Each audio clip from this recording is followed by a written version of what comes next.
تساءلون به والأرحام إن الله كان عليكم رقيبا يا أيها الذين آمنوا اتقوا الله وقولوا قولا سديدا يصلح لكم أعمالكم ويغفر لكم ذنوبكم ومن يطع الله ورسوله فقد فاز فوزا عظيما أما بعد فإن أصدق الحديث كتاب الله وخير الهدى هدى محمد صلى الله عليه وسلم وشر الأمور محدثاتها وكل محدثة بدعة وكل بدعة ضلالة وكل ضلالة في النار.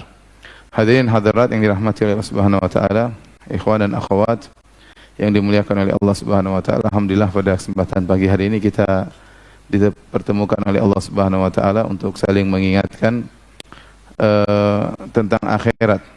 Salawat dan salam semoga tercurahkan selalu kepada junjungan kita Nabi Muhammad sallallahu alaihi wasallam dan juga kepada keluarganya serta seluruh pengikutnya yang setia hingga akhir zaman kelak. Insyaallah kita akan bahas pada kesempatan kali ini tentang perjalanan setelah kematian. Saya kasih judul tahapan setelah kematian ya. Secara umum membahas ini tentu hanya sekedar secara global, tidak secara detail karena masing-masing tahapan butuh pengajian tersendiri. Tapi harapan saya setelah kita melihat tahapan-tahapan ini kita akan memiliki gambaran yang global tentang bagaimana kesudahan kita setelah kita meninggal dunia ya.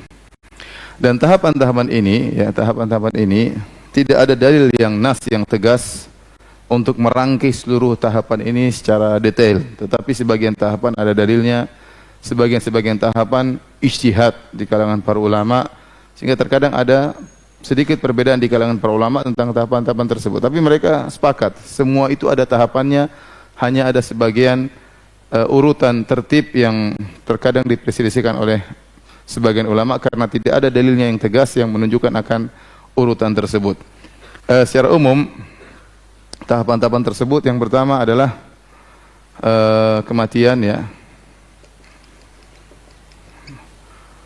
Kemudian yang kedua adalah barzakh,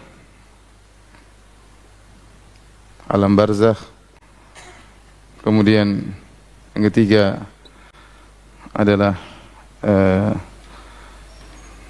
mahsyar. Nanti di padang mahsyar ini ada namanya Al-Haud, Telaga Nabi sallallahu alaihi wasallam. Nanti di sini juga ada Al-Qadha, persidangan.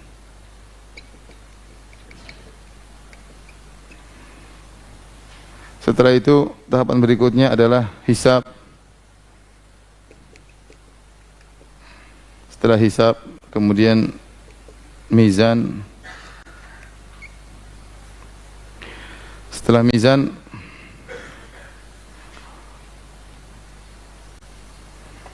mizan kemudian ada az-zulmah ya. Itu kegelapan. Setelah zulmah kemudian manusia disuruh lewat sirat atau jembatan.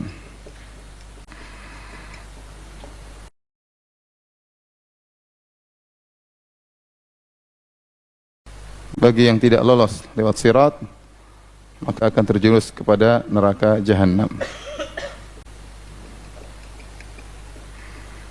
Baik, ini secara global, nanti mungkin ada di tengah-tengah penjelasan akan ada pembahasan secara detail ya tentang hal ini ya. Tapi kita akan bahas yang pertama tentang kematian. Tentunya sebelum kematian ada namanya kehidupan.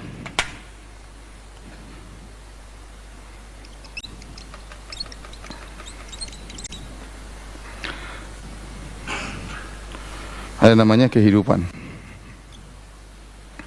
Tapi kita selesai ini kehidupannya. Kehidupan ini ternyata hanya sebentar kalau kita bandingkan dengan apa yang setelah akhirat. Coba kita lihat kehidupan, sini titik kematian. Setelah itu di sini barzakh, alam barzakh. Setelah itu lanjutkan berikutnya mahsyar dan seterusnya. Kehidupan ini paling tidak cuma sekitar 60 sampai 70 tahun. Setelah itu kematian, alam barzakh bisa jadi ratusan tahun atau ribuan tahun. Mahsyar 50.000 tahun. Setelah itu dan seterusnya abadi. Jutaan tahun, miliaran tahun, triliunan tahun. Oleh karena tatkala Nabi berbicara tentang kehidupan, kata Nabi SAW, a'maru ummati ma baina sittin ila sab'in wa aqalla man yajuzu dzalik. Kata Nabi SAW, umur umatku antara 60 sampai 70 tahun.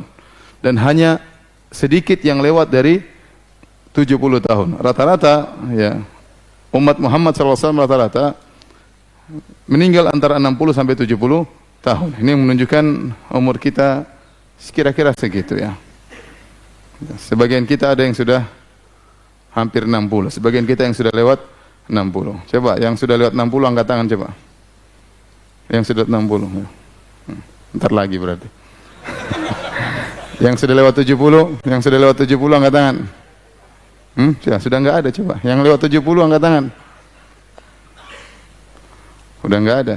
Saya ulangi lagi, yang lewat 70 angkat tangan. Benar-benar enggak ada. Bagaimanapun orang ya mau hidup, dia tidak bisa selama-lamanya ya. Dia akan sampai pada titik di mana dia akan meninggal dunia. Oleh karena Allah Subhanahu wa taala, di antara rahmat Allah, Allah memberikan tanda-tanda kepada kita. Kita tatkala sudah mulai menua, mulai semakin lemah tubuh kita, pandangan semakin berkurang, pendengaran semakin tidak tajam ya. Kemudian tubuh semakin lemah ya. Akal mulai pikun ya. Banyak ya. Wajah mulai keriput, rambut penuh dengan uban. Kata Allah Subhanahu wa taala, "Wa ja'akumun nadhir," dan telah datang peringatan kepada kalian. Di antara tafsiran para salaf tentang nadhir yaitu uban.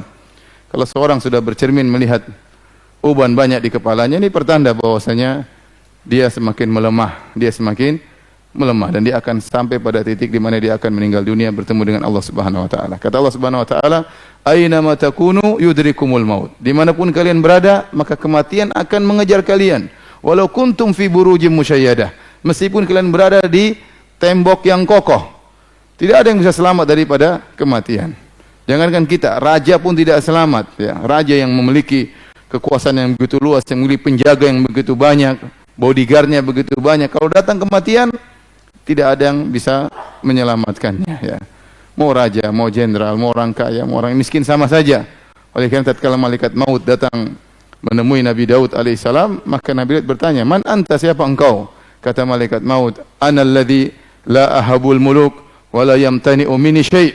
Aku adalah yang tidak takut dengan raja siapapun dan tidak ada yang bisa lolos dariku. Yaitu apa? Kematian. Oleh karenanya, jika telah datang kematian, ya, maka tidak ada yang bisa selamat dari malaikat maut. Masalahnya kita tidak tahu jadwal kematian kita kapan, itu jadi masalahnya. Kita enggak tahu bagaimana kematian kita. Apakah meninggal dalam kondisi husnul khatimah atau tatkala kita sedang bermaksiat waliyadzubillah, sedang melihat hal yang haram, sedang mendengar hal yang haram, ya, kemudian tiba-tiba malaikat maut datang tanpa pemberitahuan sebelumnya. Dan semoga Allah menganugerahkan kepada kita husnul khatimah. Taib. Ibu-ibu juga ingat ya, ibu juga bukan cuma bapak yang akan meninggal, ibu juga ya. Ya. Ibu juga yang terlalu banyak berias ya. Berias sini apa. Enggak akan berubah peot-peotnya itu ya.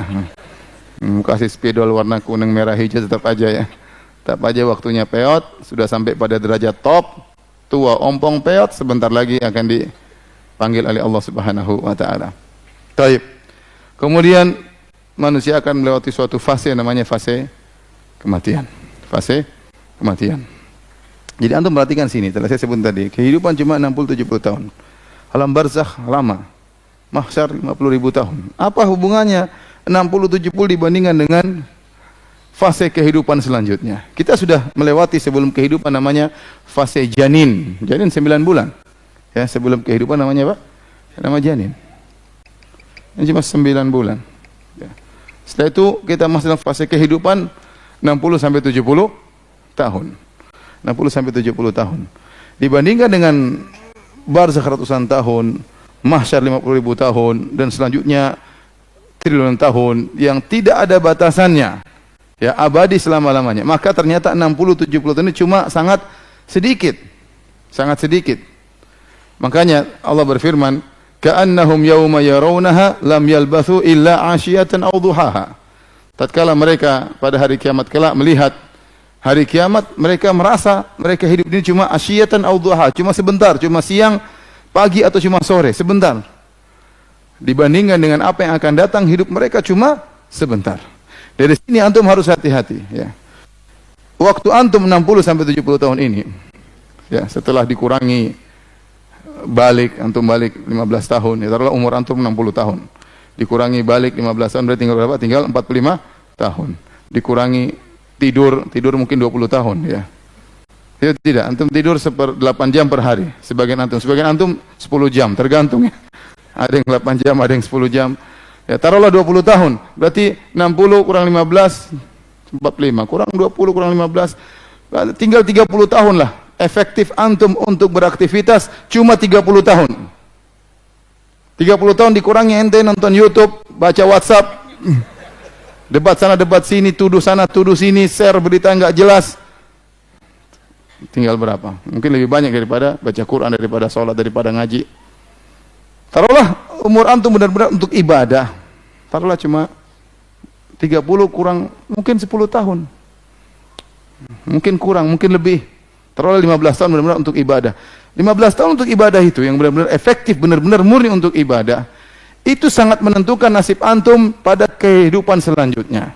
Dari sini antum sadar bahwasanya setiap detik yang antum lewati itu mempengaruhi derajat antum, kondisi antum di alam barzah yang ratusan tahun atau ribuan tahun, mempengaruhi kondisi antum bahagia atau sengsara di padang mahsyar. Setiap detik yang antum lewati mempengaruhi nasib antum, kondisi antum bahagia atau sengsara di kehidupan, di mizan, di hisab, di sirat, dan sampai kepada neraka atau surga. Maka seorang berhati-hati berusaha memanfaatkan waktu. Jangan sampai waktunya yang singkat ini dia buang sia-sia, ya, karena waktu tersebut sangat berpengaruh bagaimana nasib dia di kehidupan selanjutnya. Ya, inilah, ya, kehidupan. Ya. Tatkala datang kematian, ya, maka ada dua kemungkinan kematian, kematian baik atau kematian buruk. Allah Subhanahu wa taala berfirman tentang para malaikat, wan nazi'ati gharqa, demi para malaikat yang mencabut nyawa dengan penuh kekerasan, ya, yaitu malaikat yang mencabut nyawanya orang kafir. Ya, wan nasyitati nashta, demi malaikat yang mencabut nyawa dengan penuh kelembutan, ya.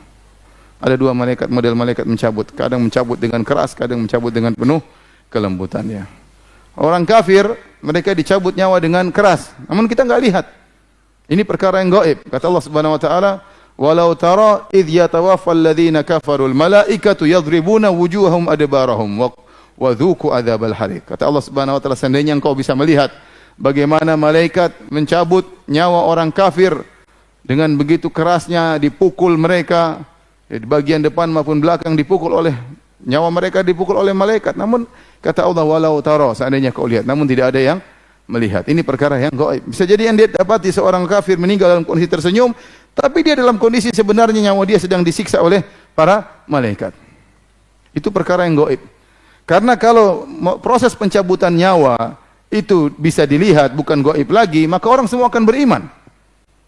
Setiap kalau orang kafir meninggal ternyata kemudian dicabut, kemudian dia meronta-ronta, kemudian asap keluar dari telinganya, wah, itu semua orang akan masuk Islam kalau begitu. Paham? Oleh karena ini perkara yang gaib, ya, tetapi yakinlah orang-orang yang kafir, yang musyrik, pelaku maksiat, maka mereka akan dicabut nyawa mereka dengan penuh penderitaan. Taib hadirin yang dirahmati Allah Subhanahu wa taala, kita akan setelah membahas tentang kematian, ya, maka kita masuk pada proses yang kedua, yaitu apa? Barzakh.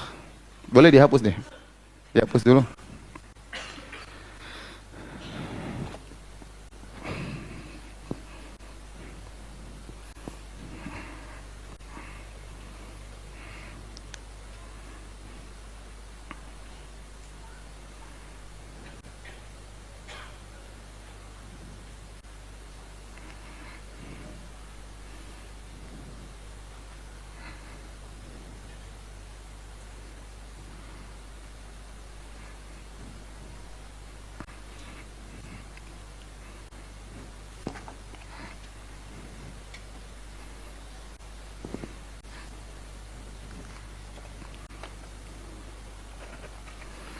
Alam barzakh, ya. Alam barzakh. Barzakh secara bahasa, ya, secara bahasa artinya apa namanya? Yaitu yang tengah-tengah, pemisah antara satu dengan yang lainnya, itu pemisah. Maksudnya pemisah antara alam dunia,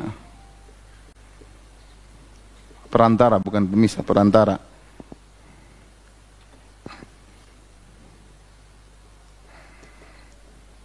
Alam dunia dengan alam akhirat. Jadi alam tersendiri, alam barzakh ini alam tersendiri. Jadi sebelum orang masuk ke alam akhirat, dia mampir dulu namanya alam barzakh. Oleh karenanya Allah mengatakan dalam Al-Quran, hatta zurtumul maqabir, sampai kalian menziarahi kuburan. Ziarah menunjukkan tidak selamanya dalam kuburan itu hanya sekedar ziarah. Setelah itu kalian akan masuk pada tahapan yang selanjutnya, selama-lamanya itu alam akhirat. Nah, tatkala seorang dalam alam barzakh, ini alam tersendiri, alam barzakh, ya. Seorang begitu meninggal dunia, dia nyawanya dicabut dan dimasukkan dalam satu alam namanya alam barzakh. Cuma alam barzakh ini sering dinamakan dengan alam kubur. Kenapa? Karena kebanyakan orang kalau meninggal dikubur. Kebanyakan orang kalau meninggal dikubur, sehingga disebut alam apa? Alam kubur. Padahal meskipun dia tidak dikubur, dia akan masuk dalam alam barzakh. Dikubur enggak urusan. Dia akan masuk dalam alam barzakh, ya. Oleh karenanya Allah sebutkan tentang Fir'aun yang disiksa oleh Allah di alam barzakh sekarang. Kata Allah Subhanahu wa taala, "An-naru yu'raduna 'alaiha ghuduwan wa 'ashiyya, wa yauma taqumu sa'atu adkhilu ala fir'auna asyaddal 'adzab." Api neraka sekarang dipaparkan kepada Fir'aun dan bala tentaranya setiap pagi dan setiap petang.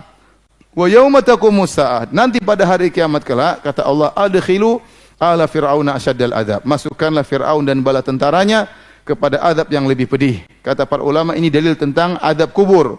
Karena Fir'aun dan bala tentaranya sekarang sedang diazab. Nanti pada hari kiamat kelak, kata Allah, adkhilu ala fir'auna asyaddal 'adzab. Masukkanlah Fir'aun kepada azab yang lebih pedih. Padahal kita tahu bahwasanya Fir'aun dan bala tentaranya tidak dikubur. Mereka tenggelam di Laut Merah. Bahkan Fir'aun jasadnya selamat, kata Allah, fal yauma nunajjika bi badanika litakuna liman khalfaka ayah wa inna katsiran minan nasi an ayatina laghafilun. Kata Allah Subhanahu wa taala, pada hari ini kami selamatkan jasadmu wahai Fir'aun. Jadi Fir'aun jasadnya selamat, tidak dikubur. Bahkan konon sampai sekarang masih ada dijadikan mumi. Meskipun dia tidak dikubur jasadnya, dia sedang disiksa sekarang di alam barzakh. Meskipun bala tentaranya tidak dikubur, tenggelam di lautan, mereka sedang disiksa sekarang di alam barzakh. Oleh karena kalau ada seorang kemudian meninggal, misalnya terbakar di pesawat, jasadnya tidak ada. Kemana nyawanya? Masuk dalam alam barzakh. Ada orang dimakan oleh binatang buas, dimakan oleh ikan hiu. Kemana jasadnya? Jasadnya habis. Tetapi dia sedang di alam barzakh sekarang. Betapa banyak orang kafir sekarang, ya, kalau mereka mati, ya mereka langsung dibakar. Jasadnya dibakar. Apakah mereka selamat dari alam barzakh? Jawabannya tidak. Mereka masuk dalam alam barzakh, alam tersendiri, alam perantara antara dunia dengan akhirat. Sama seperti kita di dunia ini, kita merasakan namanya alam mimpi. Kita nggak tahu alam mimpi itu di mana. Tapi kita masuk dalam alam tersebut, dan alam tersebut ada namanya alam apa? Alam mimpi. Mau dijelaskan susah. Bagaimana penjelasannya? Tetapi ada suatu alam namanya alam apa? Alam mimpi. Demikian juga namanya alam barzakh, ya. Itulah disebut alam barzakh. Maka tidak ada namanya kalau orang sudah meninggal dunia kemudian roh bergentayangan, itu enggak ada, ya. Sudah meninggal dunia, rohnya pasti masuk alam barzakh. Apakah mendapatkan kenikmatan ataukah mendapatkan apa? Siksaan. Ya. Adapun ruh-ruh yang katanya bergentayangan, jadi mak lampir, jadi sundul bolong, ya, itu hanyalah jin-jin yang menjelma menjadi bentuk-bentuk yang menakutkan, menjadi bentuk-bentuk yang menakutkan. Dan sebagaimana sering kita sampaikan, demikianlah ya, jin-jin menjelma sesuai dengan tingkat ekonomi masing-masing. Kalau di luar negeri jinnya keren-keren, pakai jas ya, pakai dasi ya, mantap ya. Di sini ya bajunya enggak ada, sundul bolong, rambutnya belum mandi dan berbagai macam. Paling keren-keren si manis jembatan Ancol ya. Baik. Ikhwan dan akhwat yang dirahmati oleh Allah Subhanahu wa taala. Antum tahu antum berapa lama di alam barzakh nanti? Antum enggak tahu. Betapa banyak nenek moyang kita sudah lama di alam barzakh. Ada yang sudah ratusan tahun. Ada yang mungkin kakek ente, kakek mungkin sudah 1000 tahun lebih di alam barzakh. Ya. Menanti kapan ditiupkan sangkakala. Kapan tiba hari kiamat. Nah, berarti kita di alam barzakh ini lama sekali. Lama sekali. Sangat lama. Tidak ada bandingannya dengan kehidupan kita di dunia. Kemudian kita di alam barzakh kita akan sendirian.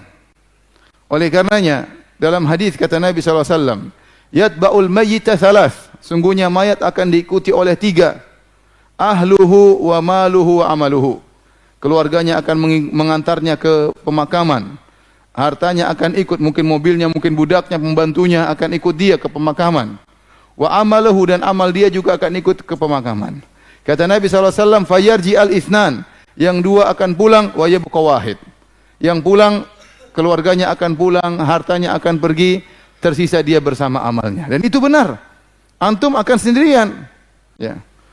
Apakah istri antum mau dikuburkan sama antum? Tidak mau. Anak-anak juga tidak akan dikubur sama antum. Padahal istri kita waktu kita masih hidup, dia bilang mengatakan, Abi, kita akan sehidup semati. Ya. Begitu kita mati, istri kita enggak mau masuk ke kuburan bersama kita. Setelah habis masa iddahnya, dia akan kawin lagi. Ingat bapak-bapak ya, benar. Ente meninggal dalam kuburan sendirian. Setelah ente habis masa iddah, sudah banyak yang ngelamar. Yang ngelamar kawan-kawan ente sendiri. Kawin lagi selesai. Apalagi ibu-ibu. Ibu-ibu meninggal, bapak-bapak enggak ada masa iddah, langsung kawin. Jangankan sudah meninggal, belum meninggal saja sudah kawin, apalagi sudah meninggal. Berarti kita akan sendirian di alam tersebut. Yang menemani kita cuma amal kita. Harta kita tinggalkan semua. Rumah mewah yang begitu kita ngabisin keringat semuanya untuk bangun rumah tersebut. Menanggung utang yang begitu banyak akan kita tinggalkan. Mobil-mobil yang kita beli akan kita tinggalkan. Tidak sepeser rupiah pun yang kita bawa ke dalam kuburan. Oleh karena kita berpikir cerdas. Harus banyak amal agar kita bisa bawa dalam kuburan. Anda ingin harta Anda bisa berubah menjadi amal, sedekahkan di jalan Allah. Maka akan jadi amal yang menemani Anda di kuburan.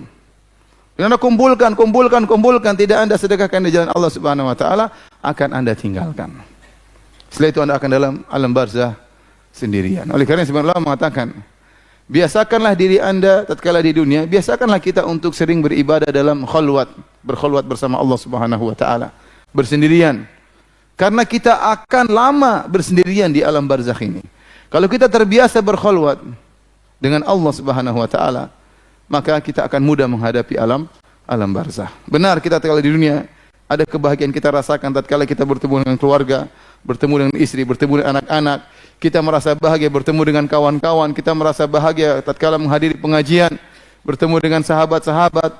Tapi latih diri kita untuk mencari kebahagiaan dengan bersendirian. Bahagia tatkala baca Quran sendirian. Bahagia tatkala bangun malam salat sendirian. Istri tidur biarin aja ya. Kita salat sendirian. Bahagia tatkala kita meskipun banyak orang tapi kita punya dunia sendiri. Dunia dengan Allah Subhanahu wa taala ya. Kita lagi ramai-ramai buka Quran, baca sendiri.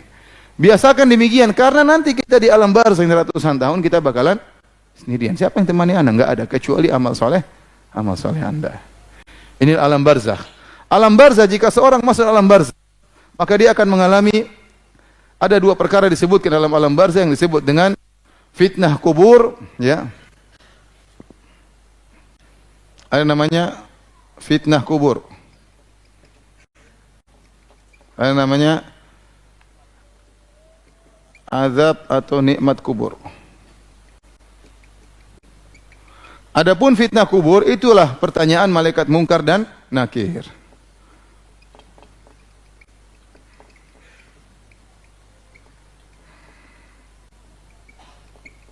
Kata Nabi SAW, "Idza wudi'a al-'abdu fi qabrihi atahu malakani aswadani azraqani fayujlisanihi aw yuqidanihi."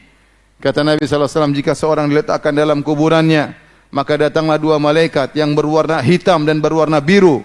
Yuqalu lahu munkar wa nakir, lil akhar munkar wal yuqalu li ahadihima munkar wal akhar nakir. Disebut dengan munkar dan nakir. Munkar dan nakir itu artinya secara bahasa suatu yang diingkari, yaitu bentuknya diingkari, mengerikan, hitam dan biru.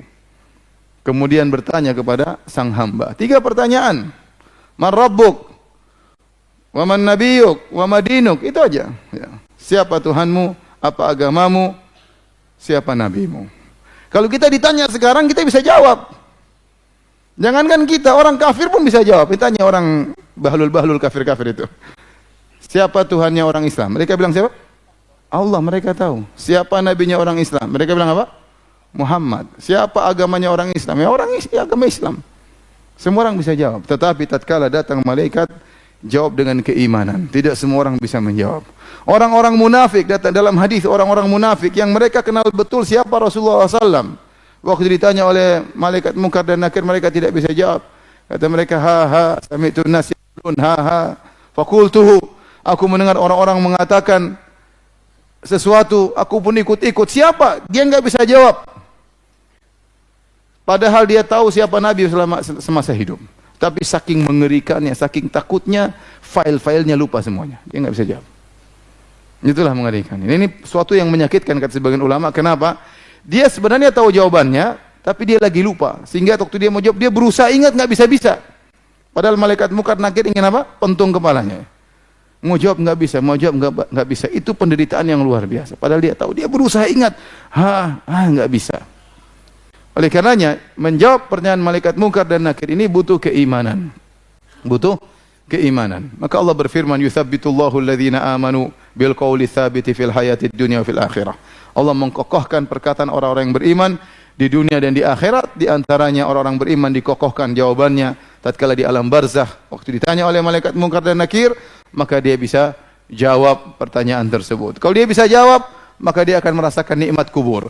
Kalau dia tidak bisa jawab, dia akan merasakan siksa kubur. Siksa kubur saya katakan siksa dalam alam tersendiri. Hukum asalnya tidak kelihatan siksa kubur ini. Namun terkadang Allah memperlihatkan pada sebagian, terkadang. Namun pada asal ini alam tersendiri. Tidak ketahuan bagaimana. Yang lain mengatakan, "Ustaz, gimana kita gali kuburan enggak ada apa-apa?" Itu alam tersendiri. Namun terkadang Allah menampakkan supaya sebagian kecil aja agar orang sadar. Tapi pada asalnya Allah tidak menampakkan, itu alam tersendiri, tidak ada yang tahu tentang azab tersebut. Ya. Tapi dalam hadis disebutkan tentang orang-orang di azab kubur, seperti orang di azab kubur karena tidak bersih tatkala cebok, ada orang di azab kubur karena suka namimah, mengadu domba, ada orang di azab kubur karena berdusta. Nabi melihat seorang, ya, dia disiksa. Ada orang datang kemudian merobek bibirnya, kemudian dirobek sampai ke lehernya. Setelah itu orang itu pindah ke sebelah, robek lagi sebelah kiri. Waktu dirobek sebelah kiri, yang kanan sudah sembuh. Kemudian pindah lagi ke sebelah kanan, robek, yang kiri sudah sembuh. Terus dirobek ganti-gantian, kanan kiri, kanan kiri.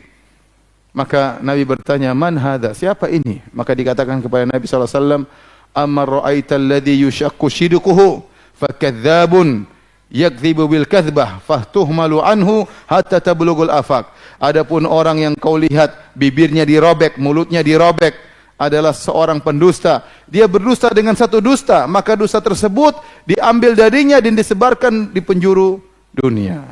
Disiksa demikian sampai hari kiamat.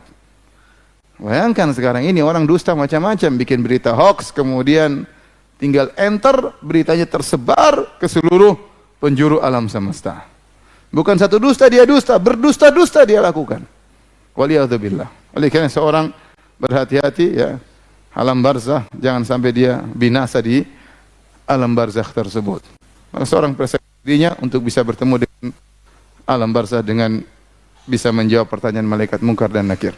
Setelah alam kubur, yang kedua namanya hari kebangkitan. Hari kebangkitan.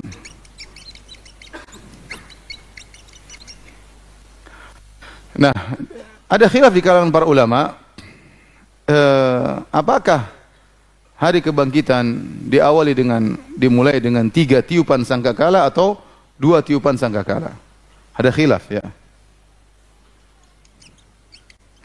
Ada yang mengatakan cuma nafqatan, 2 tiupan sangkakala. Ada yang mengatakan salasa nafkhat, 3 tiupan sangkakala. Adapun tiupan sangkakala tersebut, pertama disebut dengan nafkhatul faza',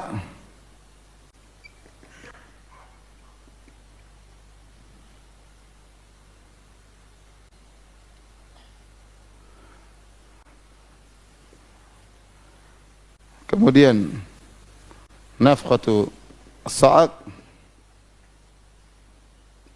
yang ketiga nafkhatu al-ba'th. Yang pertama disebut dengan tiupan menimbulkan ketakutan. Yang kedua sa'aq, yaitu kematian. Yang ketiga bangkitan. Ada yang mengatakan faza, yaitu kematian itu sama saja. Ya, jadi ada 2, ada 3 pendapat. Intinya ada 3 model tiupan. Ya. Fafazi amam fis samawati man fil ardi, ditiupkan sangkakala maka yang di langit dan bumi semuanya ketakutan. Kemudian dalam ayat yang lain, wa nufikha fis sur fa sa'iqa man fis samawati man fil ardi illa man syaa Allah. Thumma nufikha fihi ukhra fa idahum qiyamun yanzurun. Ditiupkan sangkakala, maka seluruh yang langit dan bumi akan binasa tatkala itu kecuali yang dikecualikan oleh Allah Subhanahu wa taala. Thumma nufikha fihi ukhra, kemudian ditiupkan kembali fa idahum qiyamun yanzurun, tiba-tiba mereka bangkit dari kuburan mereka. Nah, antara 2 nafkhatan ini, antara tiupan kematian dan tiupan kebangkitan ini ada jaraknya 40 dalam hadis Abu Hurairah radhiyallahu taala anhu. Baina nafkhatain, antara tiupan pertama tiupan kedua ada 40. Maka ditanya kepada Abu Hurairah, 40 tahun? Abaid, saya tidak tahu. 40 bulan saya enggak tahu. 40 hari tidak tahu. Yang penting ada jarak antara tiupan pertama dengan tiupan yang kedua. Tiupan pertama semua mati. Semua mati. Tiupan kedua manusia dibangkitkan dari kuburan. Ya. Ya. Di saat itulah maka terjadilah namanya hari kiamat. Ya, hari kiamat. Oleh karena hari kiamat tidak terjadi kecuali pada orang-orang yang syirarul khalq, orang-orang yang terburuk. Di akhir zaman yang masih hidup cuma orang-orang terburuk. Tatkala Ka'bah sudah tidak ada yang tawaf lagi, tatkala Ka'bah sudah dibongkar oleh seseorang, ya. Tatkala tidak ada yang mengucapkan Allah, Allah, la ilaha illallah, maka tibalah hari kiamat. Yang Allah sebutkan tentang hari tersebut dalam banyak ayat, di antaranya kata Allah Subhanahu wa taala, ya ayuhan nasu taqu rabbakum inna zalzalata sa'ati syai'un azim. Wahai manusia sekalian, takutlah kepada Rabb kalian, sungguhnya gempa yang terjadi pada hari kiamat sangatlah dahsyat. Yauma tarawunaha, hari di mana kalian akan melihatnya. Maka ada khilaf di kalangan para ulama. Apakah yang melihat hari kiamat nanti cuma orang-orang di akhir zaman ataukah semua orang akan melihat hari kiamat? Karena Allah mengatakan dalam ayat tersebut, yauma tarawunaha, hari di mana kalian akan melihatnya. Tadhalu kullu murdi'atin amma arda'at wa tada'u kullu dhati hamlin hamlaha wa tara an-nasa sukara wa ma hum bisukara walakinna 'adzaballahi syadid. Ada orang yang sedang menyusui anaknya, dia tidak akan pedulikan anaknya. Kita tahu seorang yang paling sayang kepada, kasih sayang paling besar kasih sayang ibu terhadap anaknya, terutama anak yang sedang disusui. Namun tatkala tiba hari kiamat tersebut, anaknya akan dia tidak pedulikan. Tidak akan dipedulikan anaknya. Wa tada'u kullu dzati hamlin hamlaha, wanita yang sedang hamil tiba-tiba keguguran karena saking dahsyatnya hari tersebut. Makanya dalam ayat Allah mengatakan, yauma yaj'alul wildana syiba, hari di mana Allah menjadikan anak-anak jadi beruban saking takutnya timbul hormon yang luar biasa, rambutnya anak-anak hitam jadi beruban. Hari yang sangat mengerikan. Maka Allah menakut-nakuti manusia dengan hari tersebut. Ya. Ya ayuhan nasu taqu rabbakum inna zalzalata sa'ati syai'un azim. Sungguhnya gempa yang terjadi pada hari kiamat sangatlah dahsyat. Sekarang gempa di bumi aja kita sudah ketakutan luar biasa. Sebagian teman-teman cerita gempa di Jogja, gempa di Palu, ada suara mengerikan yang mereka dengar. Gempa di Lombok, mereka dengar suara yang mengerikan. Apalagi nanti hari kiamat, hari yang sangat dahsyat. Idza zulzilatil ardu zilzalaha. Tatkala bumi digoncangkan dengan sedahsyat-dahsyatnya. Ya, kemudian tatkala itu terjadi perubahan, ya. Bumi digoncangkan, wa akhrajatil ardu athqalaha, bumi mengeluarkan isi perutnya. Ya, kemudian lautan, idzal biharu sujirat, tatkala lautan pertama fujirat, lautan keluar meluap. Wa idzal biharu fujirat, tatkala lautan meluap. Tadinya di atas muka bumi ini masih ada daratan, semua lautan keluar. Banjir menyeluruh. Setelah itu wa idzal biharu sujirat, setelah banjir seluruh lautan menjadi api, membakar. Ya, mengerikan pada hari tersebut. Kemudian bumi, langit terbelah, idzas sama'un syaqqat, idzas sama'un fatarat, langit terbelah. Wa idzal kawakibun tatharat, bintang-bintang berjatuhan, ya. Langit dilipat oleh Allah Subhanahu wa taala, yauma natwis samaa'a ka tayyi sijilli lil kutub, hari di mana kami lipat langit, dilipat oleh Allah Subhanahu wa taala seperti kami lembaran-lembaran kertas dilipat oleh manusia, dilipat oleh Allah Subhanahu wa taala. Idza samaa'un kushitat, tatkala langit dilepas. Jadi langit sekarang berada pada bingkainya. Pada hari tersebut Allah tarik langit tersebut. Sebagaimana kata para ulama, seperti kulit dari hewan yang dilepaskan dari tubuh hewan tersebut. Ininya hari yang sangat dahsyat. Orang semua ketakutan pada hari tersebut. Kemudian bumi didatarkan. Wa idzal ardu muddat. Tatkala bumi didatarkan, dibentangkan, sebagaimana tafsiran sebagian ulama. Tadinya bumi itu bulat, muddat didatarkan sehingga menjadi luas, cukup untuk seluruh manusia yang dibangkitkan. Cukup untuk menempati bumi tersebut, diperluas oleh Allah Subhanahu wa taala. Gunung-gunung ditiadakan. Gunung-gunung dicabut kemudian ditabrakkan, hancur. Makanya kata Allah Subhanahu wa taala, "Wa yas'alunaka 'anil jibal Fakul yansifuha rabbi nasfa fayadharuha qa'an safsafa la tara fiha iwajan wala amta." Mereka bertanya kepada engkau tentang gunung, katakanlah gunung-gunung tersebut akan dihancurkan oleh Allah Subhanahu dengan sehancur-hancurnya. Maka kau akan lihat bumi datar, tidak ada gunung, tidak ada lembah. Disitulah manusia akan dibangkitkan. Kata Nabi SAW, yuhsyarun nasu yaumal qiyamati ala ardin bayda safra ka kursatin naqi laisa fiha ma'lamun li ahad. Manusia akan dibangkitkan pada suatu bumi, ya, yang datar, ya, tidak ada tanda apapun, tidak ada jalan, tidak ada pohon, tidak ada lorong, tidak ada gunung, tidak ada lembah, datar semuanya. La takhfa minkum khafiyah, tidak seorang pun yang bisa bersembunyi. Kalau di dunia mungkin sembunyi dalam rumah, sembunyi dalam goa. Hari kiamat tidak, semua orang akan dibangkitkan, semua akan nampak, tidak ada yang bisa bersembunyi, ya, dibangkitkan. Sebut dengan namanya padang mahsyar. Baik.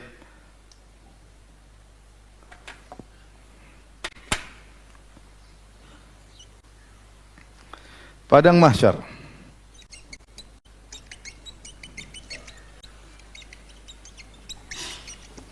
Siapakah yang akan dibangkitkan pada hari kiamat kelak? Semua dibangkitkan. Manusia termasuk juga hewan akan dibangkitkan oleh Allah Subhanahu wa taala. Oleh karena Allah berfirman tentang hewan dibangkitkan oleh Allah Subhanahu wa taala, "Wa idzal wuhusyu husyirat." Tatkala binatang-binatang buas akan dibangkitkan. Wuhus, binatang-binatang buas akan dikumpulkan pada hari kiamat, dikumpulkan. Demikian dalam ayat yang lain kata Allah Subhanahu wa taala, "Wa ma min dabbatin fil ardi wala ta'irin yatiru bi janahihi illa umamun amsalukum ma farratna fil kitabi min syai' thumma ila rabbihim yuhsyarun." Kata Allah, tidak ada hewan melata, tidak ada burung yang mengepakkan dua sayapnya kecuali seperti kalian juga. Tidak ada satu pun yang tinggalkan dari Alkitab, kata Allah, thumma ila rabbihim yuhsyarun, kemudian mereka akan dikumpulkan di padang mahsyar. Bukan cuma manusia. Makanya Nabi SAW dalam Sahih Muslim hadis Abu Hurairah, kata Nabi SAW, la tu'addunnal huquqa ila ahliha yaumal qiyamah hatta yuqada li syatil jalha min syatil qarna. Sungguhnya kalian akan menunaikan hak-hak kepada pemiliknya sampai-sampai kambing yang tidak bertanduk akan mengambil haknya dari kambing yang menanduknya. Kapan hari kiamat? Berarti dibangkitkan semuanya. Tetapi mereka setelah dibangkitkan hewan-hewan tersebut, ya, ini mengerikan. Bayangkan dibangkitkan, ada hewan, ada gajah, ada singa, ada macan berjalan sama antum dikumpulkan. Mengerikan. Nah, hewan-hewan tersebut mereka akan dikisos oleh Allah Subhanahu wa taala, tetapi kisos tersebut tidak berlanjut kepada surga dan neraka, tidak. Mereka hanya dikisos di padang mahsyar.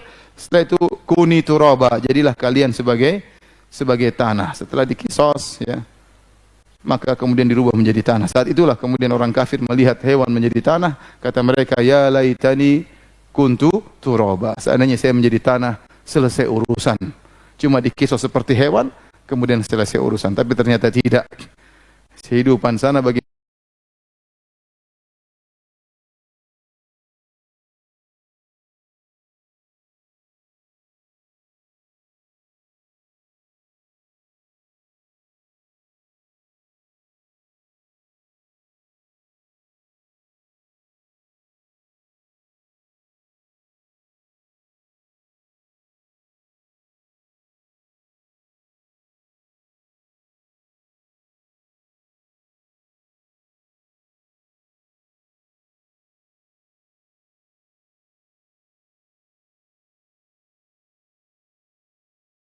alas uratan, tidak berpakaian, ghurlan, belum disunat, buhman, tidak ada harta yang dia bawa sama sekali. Itu kondisi kita nanti akan dibangkitkan.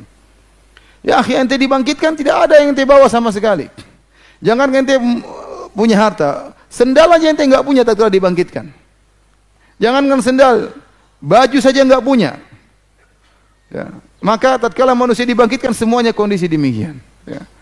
Tidak ada yang bawa jabatannya, tidak ada yang bawa hartanya, tidak ada yang bawa pangkatnya. Raja-raja semua ketakutan pada hari tersebut. Makanya Allah mengatakan, limanil mulkul yaum. Siapa yang memiliki kerajaan pada hari tersebut? Kata Allah, ana dayyan, anal malik.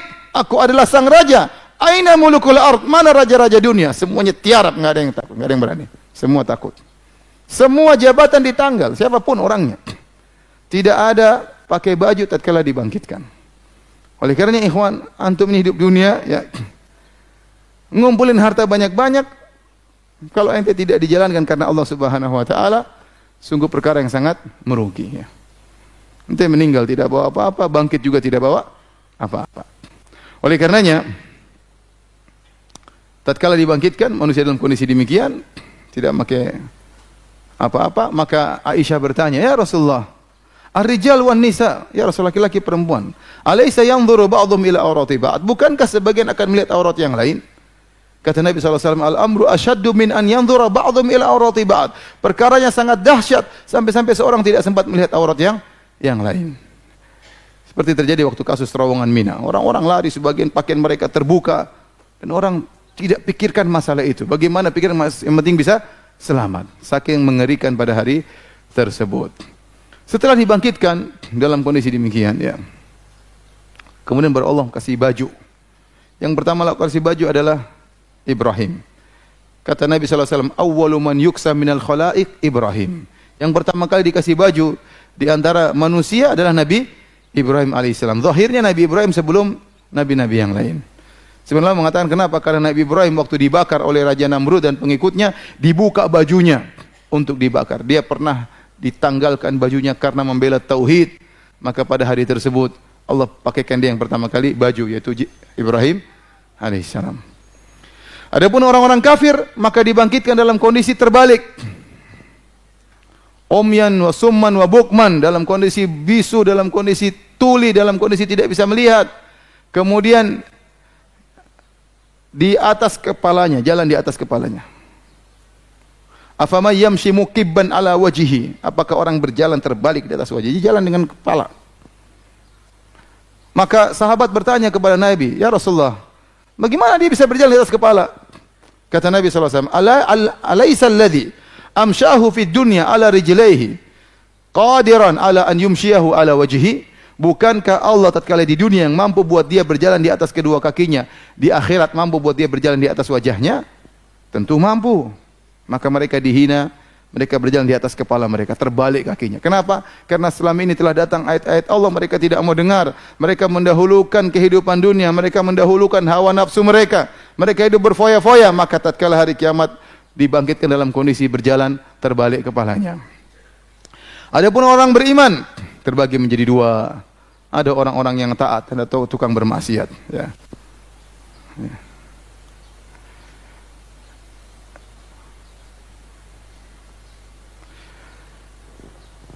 Kata Allah Subhanahu wa taala, "Yauma nahsyurul muttaqina, yauma nahsyurul muttaqi, yauma dalam ayat itu al-muttaqina ila rahmani wafda ya. Dalam surat Thaha atau surat Maryam ya. Kami kumpulkan orang-orang bertakwa kepada Ar-Rahman wafda seperti wufud, seperti usan-usan. Ya, yauma nahsyurul muttaqina ar-rahmani wafda wa nasuqul mujrimina ila jahannam wirda ya. Kami kumpulkan orang-orang beriman kepada Ar-Rahman seperti utusan-utusan, dimuliakan. Orang-orang yang beriman dimuliakan pada hari tersebut. Lihat kata Nabi sallallahu alaihi wasallam tentang orang yang tukang azan, muadzin. Kata Nabi sallallahu alaihi wasallam, atwalun nasi yaumal qiyamah al-muadzinun. Orang yang paling tinggi lehernya pada hari kiamat adalah para tukang azan. Mereka dikumpulkan padang mahsyar, tiba-tiba mereka kelihatan tinggi. Kenapa? Selama ini dunia mereka mengumandangkan, meninggikan kalimat Allah, meninggikan syahadah Muhammad Rasulullah, mengajak orang untuk salat, maka pada hari tersebut mereka tersohor.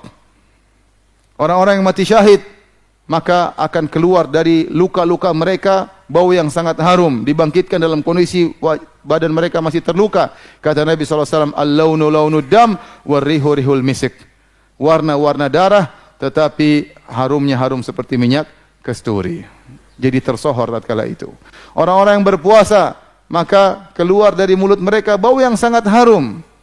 Kata Nabi sallallahu alaihi wasallam, la khalufu famis shaim atyabu indallahi min rihil misik. Sungguh bau mulutnya orang yang berpuasa ya lebih harum di sisi Allah daripada minyak kasturi. Sebagian ulama mengatakan itu tatkala pada hari kiamat. Allah tampakkan orang-orang yang mulia ya. Amal soleh mereka ditampakkan oleh Allah Subhanahu wa taala. Demikian juga orang yang meninggal dunia dalam kondisi sedang ihram. Kata Nabi sallallahu alaihi wasallam, fa innahu yub'atsu yaumal qiyamati mulabbiyan. Sungguhnya dia akan dibangkitkan pada hari kiamat dalam kondisi bertalbiyah. Dibangkitkan sampai dia mengatakan labbaik Allahumma labbaik, labbaik la syarika laka labbaik. Orang semua lihat. Pemuliaan kepada orang-orang yang bertakwa kepada Allah Subhanahu wa taala. Sebaliknya orang-orang yang tukang maksiat, Allah bongkar juga pada hari tersebut. Orang-orang yang sombong, kata Nabi sallallahu alaihi wasallam, yuhsyarul mutakabbiruna yaumal qiyamati ka'amthali dzar fi suwarir rijal yakshahumudz dzul min kulli makan. Sungguhnya orang-orang sombong pada hari kiamat yang merasa besar tubuh mereka selama ini, merasa tinggi jabatannya, merasa tinggi kedudukannya, pada hari kiamat kelak akan dibangkitkan kecil seperti semut bentuknya manusia.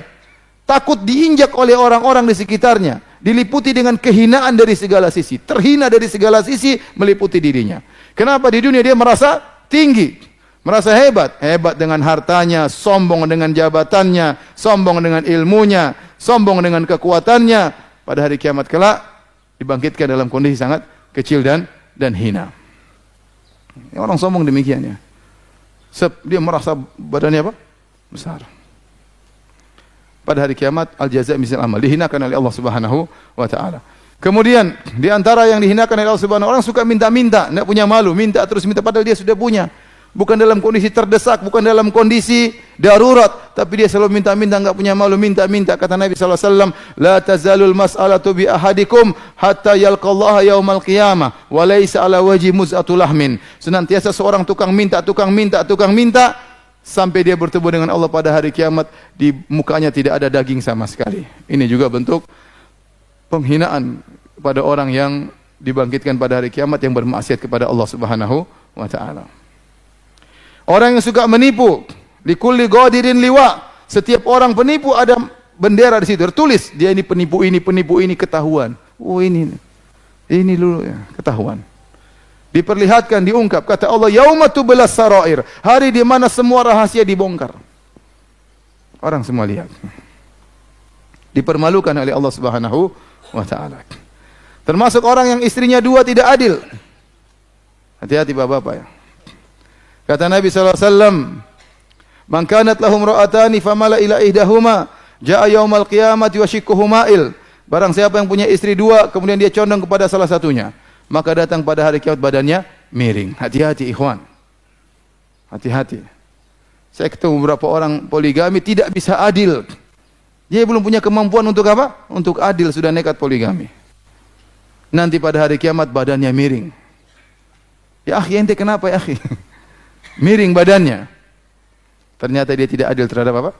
Istrinya. Ini perkara yang menyedihkan. Sudah di atas sunnah, ternyata badannya apa?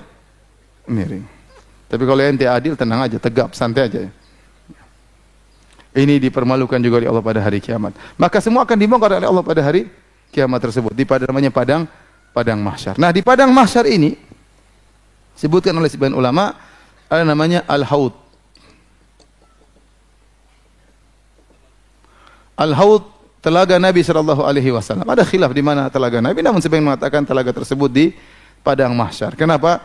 Orang-orang dalam kondisi sangat haus, matahari dalam jarak 1 mil, keringat bercucuran tiada habis-habisnya.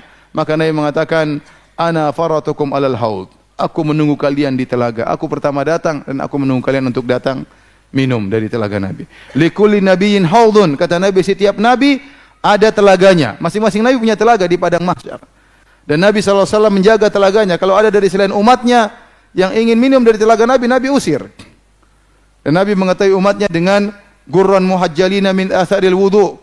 Bahwasanya keluar cahaya di tangan-tangan mereka, di wajah-wajah mereka, di kaki mereka karena bekas wudu. Maka yang wajahnya bercahaya, tangannya bercahaya boleh minum dari telaga Nabi SAW. Yang lain minggir, tidak boleh. Hadis tersebut ya disebutkan adalah di padang mahsyar ada namanya al-haud.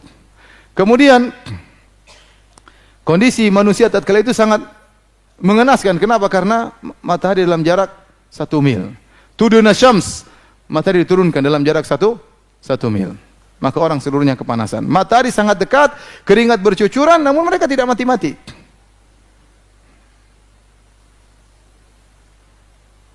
Di saat yang sangat panas tersebut, ada 7 golongan yang Allah naungi, sebagaimana disebutkan dalam hadis, sab'atun yudhilluhumullah fi yaumin la yudhilla illa dhilluh. Ada 7 golongan yang Allah naungi pada hari kiamat kelak.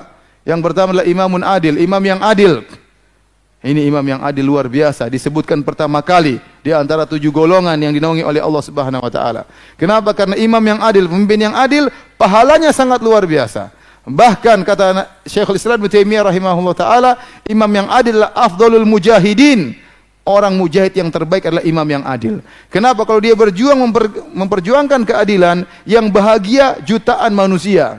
Yang mendapatkan dampak dari keadilannya jutaan manusia. Dia menyenangkan jutaan manusia. Betapa banyak pahala yang dia dapatkan. Imam yang adil. Tetapi kalau dia tidak adil, maka dia binasa. Dia mengeluarkan satu peraturan yang membuat celaka jutaan orang, sengsara jutaan orang. Dia akan dituntut oleh jutaan manusia kelak di hari kiamat kelak. Oleh karenanya ini kondisi yang sangat mengerikan. Seorang imam pemimpin bisa jadi dia meraih surga tertinggi, bisa jadi terjerumus dalam neraka jahanam sedalam-dalamnya. Imam yang adil, ini orang yang paling mulia di antara 7 golongan tersebut. Yang pertama, imam yang adil, dinaungi oleh Allah pada hari kiamat kelak dengan naungan arsy Allah Subhanahu wa taala. Yang kedua kata Nabi SAW, syabun nasya'a fi ibadatillah, seorang anak muda yang tumbuh dalam ketakwaan kepada Allah Subhanahu wa taala. Dia masih muda, saatnya dia bersenang-senang, saatnya berfoya-foya, saatnya kesana kemari, jalan-jalan, pacaran, nonton bioskop, dia tinggalkan semuanya. Dia bertakwa kepada Allah, dia ngaji, dia salat, ya, dia puasa, maka dia akan dinaungi oleh Allah pada hari kiamat kelak. Kalau sudah tua-tua soleh ya biasa. Sudah sebentar lagi mati masih nakal. Sudah tua, rambut sudah putih semua, pergi ke masjid ya itu wajar. Yang hebat masih muda, sejak muda sudah ke masjid meninggalkan berbagai keglamoran kehidupan dunia. Ini makanya kata Nabi, syabun nasya' fi ibadatillah. Anak muda yang hidup dalam ketakwaan kepada Allah.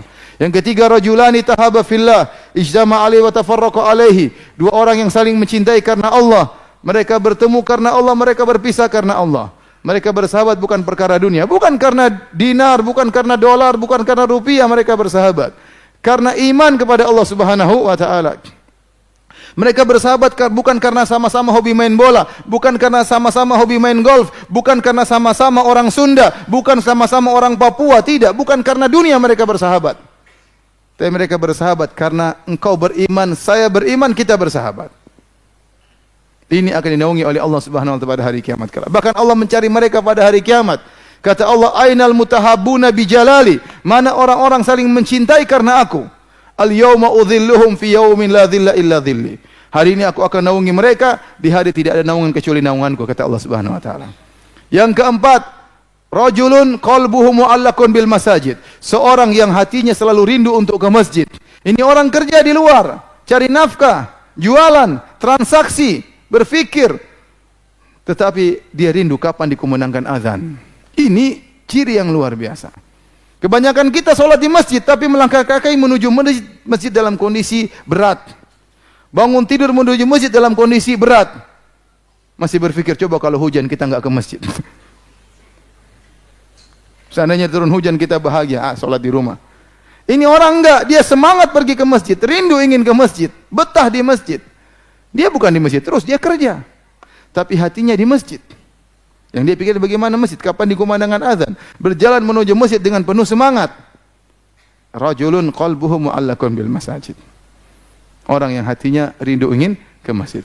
Yang kelima, rajulun da'atum ra'atun dzatu mansibin wa jamalin faqala inni akhafullah. Seorang lelaki yang dirayu oleh seorang wanita cantik dan kaya raya. Kemudian dia berkata, aku takut kepada Allah. Saya rasa antum enggak ada yang seperti ini. Siapa yang rayu antum? Pasti miskin, kurang cantik. Ini bayangkan, laki-laki yang diuji, perempuan cantik, kaya raya. Apalagi yang mau dicari laki-laki? Cantik miskin, oke. Kaya enggak begitu cantik, enggak apa-apa. Apalagi tergabung pada wanita tersebut, cantik dan kaya raya. Apalagi mau dicari? Kemudian dia yang telepon lagi. Ya akhi, saya ukhti. Goyang. Goyang kita. Kepala goyang, jenggot goyang, semua goyang. Kemudian dia kirim foto. Udah. Kelepak-kelepak lagi-lagi sudah. Tapi dia balas. Ini akhafullah. Saya takut kepada Allah. Maaf, saya blokir ukhti. Masya Allah. Itu baru namanya laki-laki yang bertakwa kepada Allah Subhanahu wa taala. Bukan kemudian ada apa ukhti, kemudian fotonya disimpan, malam dimurojaahi. Apalagi boleh diomelin istri. Oke juga rasanya. Waliyadzubillah. Ini akhafullah. Ini laki-laki hebat luar biasa. Yang keenam, rajulun tasaddaqa bi yamini fa akhfa hatta la ta'lama shimalu ma tunfiqu yaminu. Seorang yang berinfak dengan tangan kanannya kemudian dia sembunyikan sampai tangan kirinya tidak tahu apa yang disembunyi oleh tangan kanannya. Setiap dia beramal soleh, dia berusaha bungkus serapat-rapatnya biar tidak ada yang tahu. Dia berbakti sama orang tuanya, dia tidak cerita pada siapa-siapa. Dia begitu baik sama istrinya, tidak cerita sama siapa-siapa. Dia bantu anak yatim, dia bantu para janda, dia bantu orang miskin, dia tidak ngomong kepada siapa-siapa. Dia tutup rapat-rapat. Dia ingin hanya Allah yang tahu. Apakah ada orang seperti ini di zaman sekarang ini? Jarang. Kebanyakan orang tukang share sekarang. Semua kegiatan dia share. Kalau ditanya apa yang tidak kau share, hanya sedikit. Mungkin tidak ada, semuanya dia share. Dia mau ini dia share, dia share. Umroh dia foto-foto sebarin. Haji dia sebarin. Dakwah di sana sini dia sebarin. Bantu orang yang sebarin. Semuanya sebarin. Terus apa yang tersisa? Yang buat Allah Subhanahu wa taala. Ya. Oleh karenanya ikhwan, hati-hati. Ya. Kalau ingin pahala kita terjamin diterima oleh Allah Subhanahu wa taala, sembunyikan. Yang tahu hanya siapa?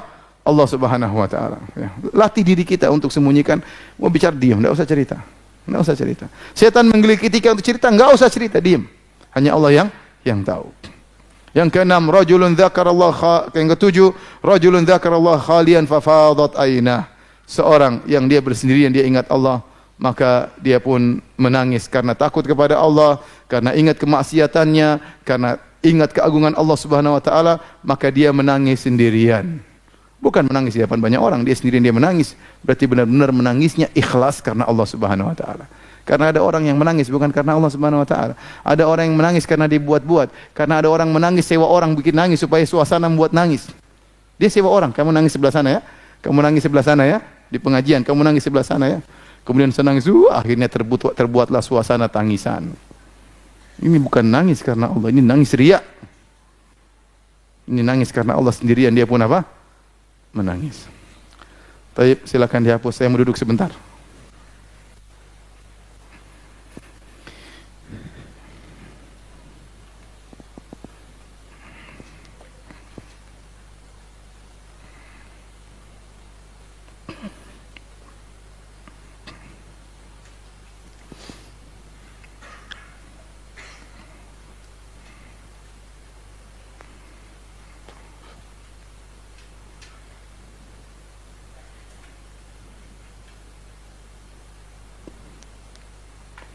Tapi hadirin dan hadirat yang hadirat subhanahu wa ta'ala, di padang mahsyar, tatkala manusia dalam kondisi kepayahan, dalam kondisi kesulitan, maka mereka pun mencari solusi. Ingin agar Allah segera datang untuk mulai persidangan. Kalau saya gambarkan, misalnya seorang ingin disidang, tapi hakimnya nggak datang-datang. Sementara dia harus menunggu di luar, di bawah terik matahari.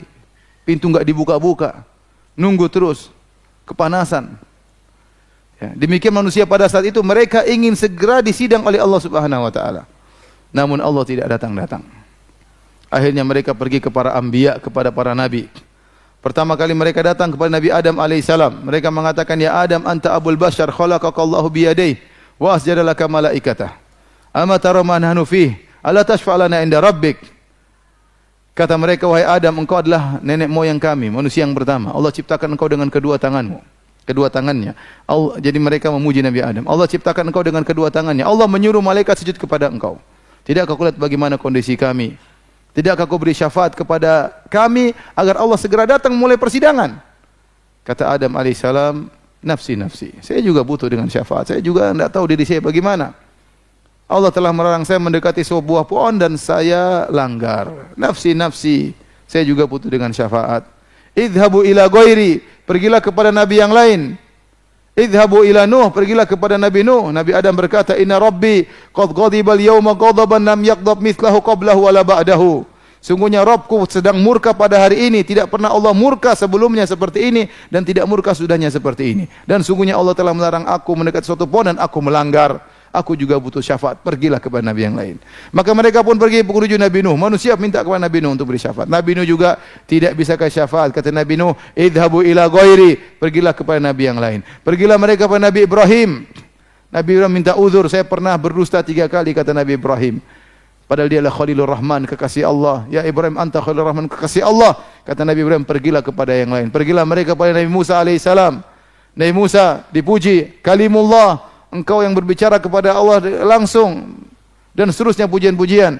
Kata Nabi Musa, waqad qataltu nafsan lam umar biqatliha. Sungguhnya aku telah membunuh satu jiwa yang aku tidak diperintahkan membunuhnya. Aku pernah salah. Idhabu ila ghairi, pergilah kepada selainku. Pergilah kepada Nabi Musa, Nabi Isa juga i'tizar, minta maaf tidak bisa membantu mereka.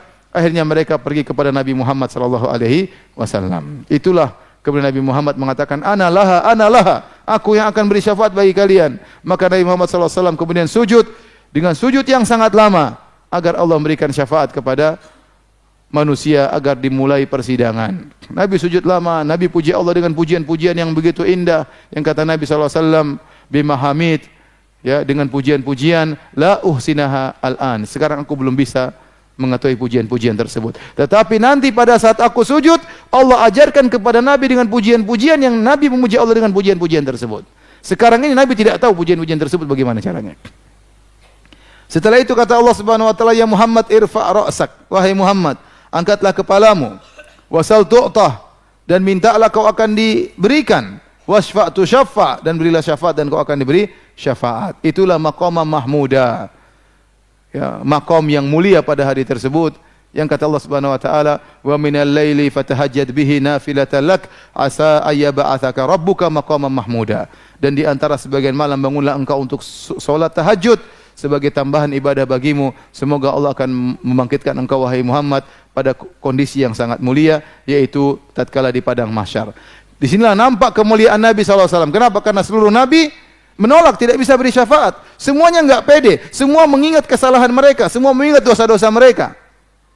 Cuma Nabi yang berani kemudian sujud dan akhirnya datanglah Allah Subhanahu wa taala. Syafaat Nabi tersebut adalah untuk mulai persidangan. Setelah manusia menunggu dalam waktu yang sangat lama. Maka setelah itu datanglah Allah Subhanahu wa taala, wa jaa rabbuka wal malaku saffan saffa. Maka datanglah Rabbmu dan malaikat bersaf-saf. Datanglah Allah Subhanahu wa taala. Dan mulailah persidangan. Dimulailah persidangan pada hari tersebut. Yang pertama disidang oleh Allah Subhanahu wa taala di antara manusia, ya, adalah fid dima, masalah darah. Si fulan pernah membunuh si fulan, maka mereka lapor di hadapan Allah Subhanahu wa taala, ya Allah, hadza qad qatalani, ini fulan pernah bunuh saya tatkala di dunia. dia lapor kepada Allah Subhanahu wa taala di sidang. Semua persengketaan akan disidang pada hari tersebut. Ya Allah, si fulan mengambil tanahku. Ya Allah, masalah darah, masalah harta disidang oleh Allah pada hari tersebut. Dan kalau Allah sudah menyidang, tidak ada yang bisa lolos pada hari tersebut. Tidak ada yang bisa lari kanan, lari kiri. Tidak ada pengacara pada hari tersebut, tidak ada. Allah yang sidang dan dia adalah seadil-adilnya hakim pada hari tersebut. Ya. Taib, setelah disidang, ya. Oleh karenanya ikhwan, hati-hati, ente jangan sampai meninggal dunia dalam kondisi menzalimi orang. Kalau ente bisa meninggal dunia dalam kondisi tidak menzalimi orang, kata para ulama, khafifadz dhahr, khamisal batan, dalam kondisi ringan tanggungan, tidak ada beban yang hak orang lain yang ente pikul. Khamisal batan, dalam kondisi perut kosong, tidak ada makanan haram yang kau makan, maka lakukanlah. Lakukanlah. Yang paling penting jangan sampai menzalimi orang lain. Kata Sufyan Ats-Tsauri, wa antal qallaha bisab'ina dzamban fima bainaka wa bainallah ahwanu 'alaika min antal qahu bi dzambin wahidin fima bainaka wa bainal ibad. Engkau bertemu dengan Allah dengan bawa 70 dosa, antara engkau dengan Allah lebih ringan daripada kau bertemu dengan Allah dengan bawa satu dosa kau zalimi orang lain. Hati-hati. Kata Imam Syafi'i, bi'saz zat ilal ma'ad al-udwanu 'alal ibad. Seburuk-buruk bekal menuju akhirat adalah berbuat zalim kepada orang lain. Mengerikan. Ada kawan saya kemarin baru cerita. Kata dia, Ustaz, ini cerita ini kalau bikin bisa dibuat sinetron katanya. Dia cerita, jadi kakeknya meninggal dunia, meninggalkan harta warisan, dibagi-bagi. Di antaranya buat bapaknya. Kemudian di antaranya buat kakak-kakak saudara-saudara yang lain. Setelah dibagi, mereka hidup lama di situ, tiba-tiba di suatu hari datanglah ada orang kafir datang kemudian merebut tanah tersebut. Ternyata sertifikatnya digadaikan oleh saudara-saudara 8 orang. Menggadaikan sertifikat tersebut kepada orang kafir dan akhirnya dijual kepada orang kafir. Mungkin belum balik nama. Intinya ada masalah, akhirnya tanahnya mau diambil. Maka bapaknya berkata kepada saudara-saudara 8 orang. Kalian tahu ini kan tanah hak saya. Kalian tahu. Mereka kemudian kata dia, Taib, kalian boleh ambil, tapi kalian tahu ini kezaliman, ini zalim. Kalian berani ngambil ini, tidak takut sama Allah. Kata saudara-saudaranya, enggak apa-apa, kita mau ambil. Akhirnya kata bapaknya, silakan ambil. Subhanallah, kata teman saya ini, setelah itu 8 orang ini semuanya meninggal dalam kondisi buruk semuanya. Tidak langsung, tapi bertahap, tidak terasa. Orang kalau sudah zalim terkadang terjerumus dalam kemaksiatan, dia tidak sadar. Kenapa? Akibat kezalimannya. Dia merasa dirinya benar, padahal dia zalim. Orang lihat semua dia ngawur, tapi tidak sadar kenapa dia zalimi orang. Hati-hati ikhwan. Ente jangan sampai makan harta orang lain dengan kezaliman. Ente jangan sampai menuduh orang lain yang tidak-tidak. Ente jangan sampai menjatuhkan harga diri orang lain tanpa hak. Jangan ambil sepeser pun harta orang lain, mengerikan. Apa kata Nabi SAW? Man akhadha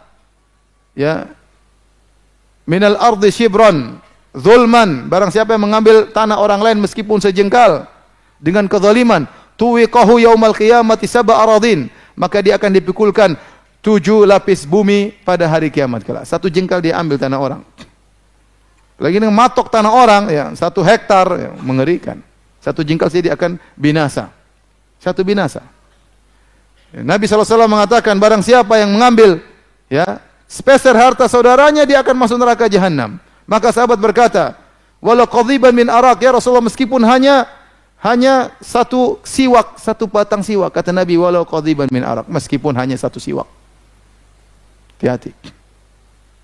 Jangan ambil harta orang. Musibah pada hari kiamat kelak. Nanti akan disidang oleh Allah dan tidak bisa lari pada hari tersebut. Adapun maksiat ente dengan Allah Subhanahu wa taala, pada asalnya Allah Maha Pengampun, tapi maksiat ente dengan orang lain, Anda menzalimi orang lain, pada asalnya dia akan nuntut pada hari kiamat kelak. Setelah disidang, maka masuk pada namanya hisab. Hisab, kalau kita boleh katakan hisab, namanya bahasa Indonesia namanya audit, diaudit.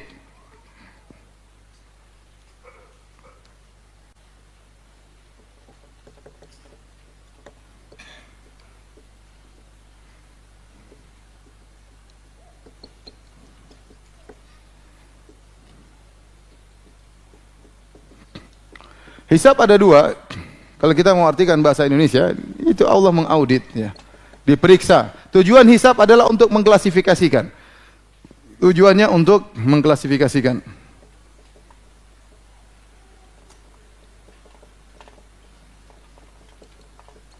Mana yang dosa,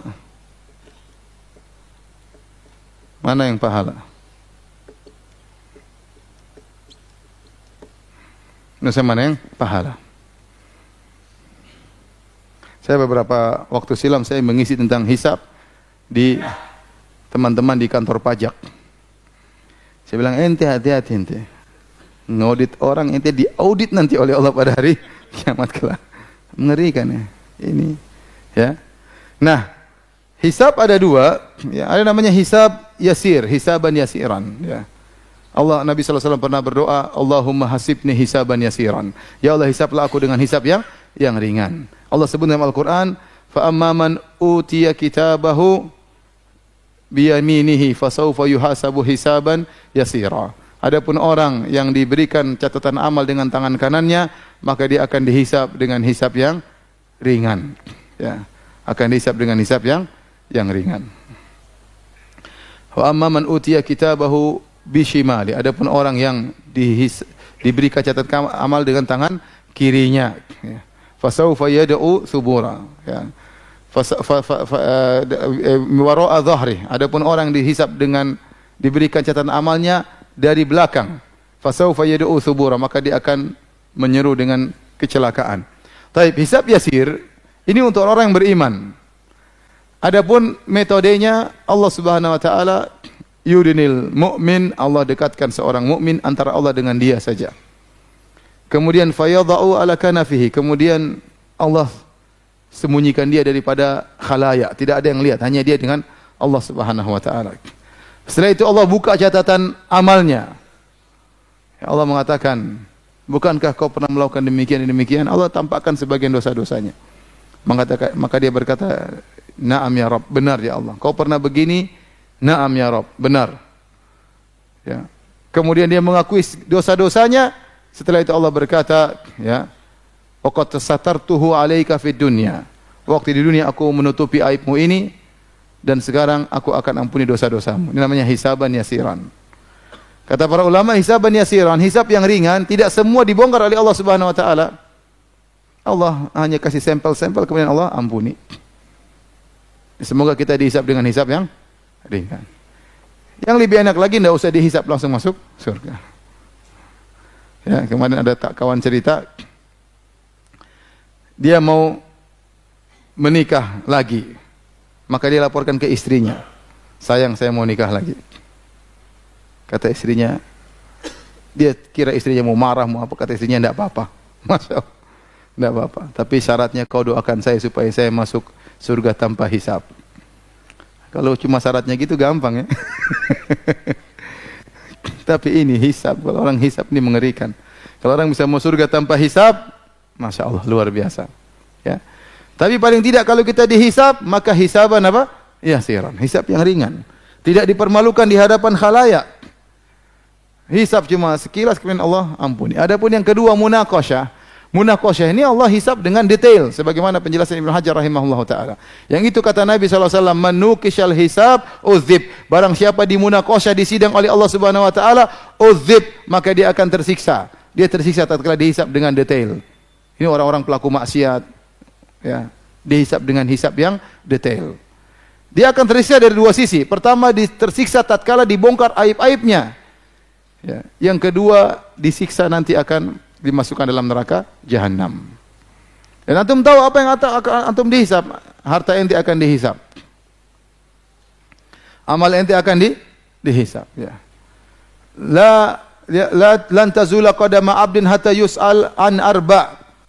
Tidak akan bergeser kaki seorang hamba sampai ditanya 4 perkara. Di antaranya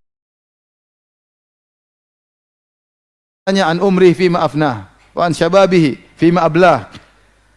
Ya, kemudian wan ilmihi fima amila bihi, ya, wan malihi min aina iktasabahu wa fima anfaqah. Ditanya tentang umurnya, kemana dia habiskan, masa mudanya kemana dia habiskan, Kemudian hartanya dari mana dia dapatkan, kemana dia salurkan.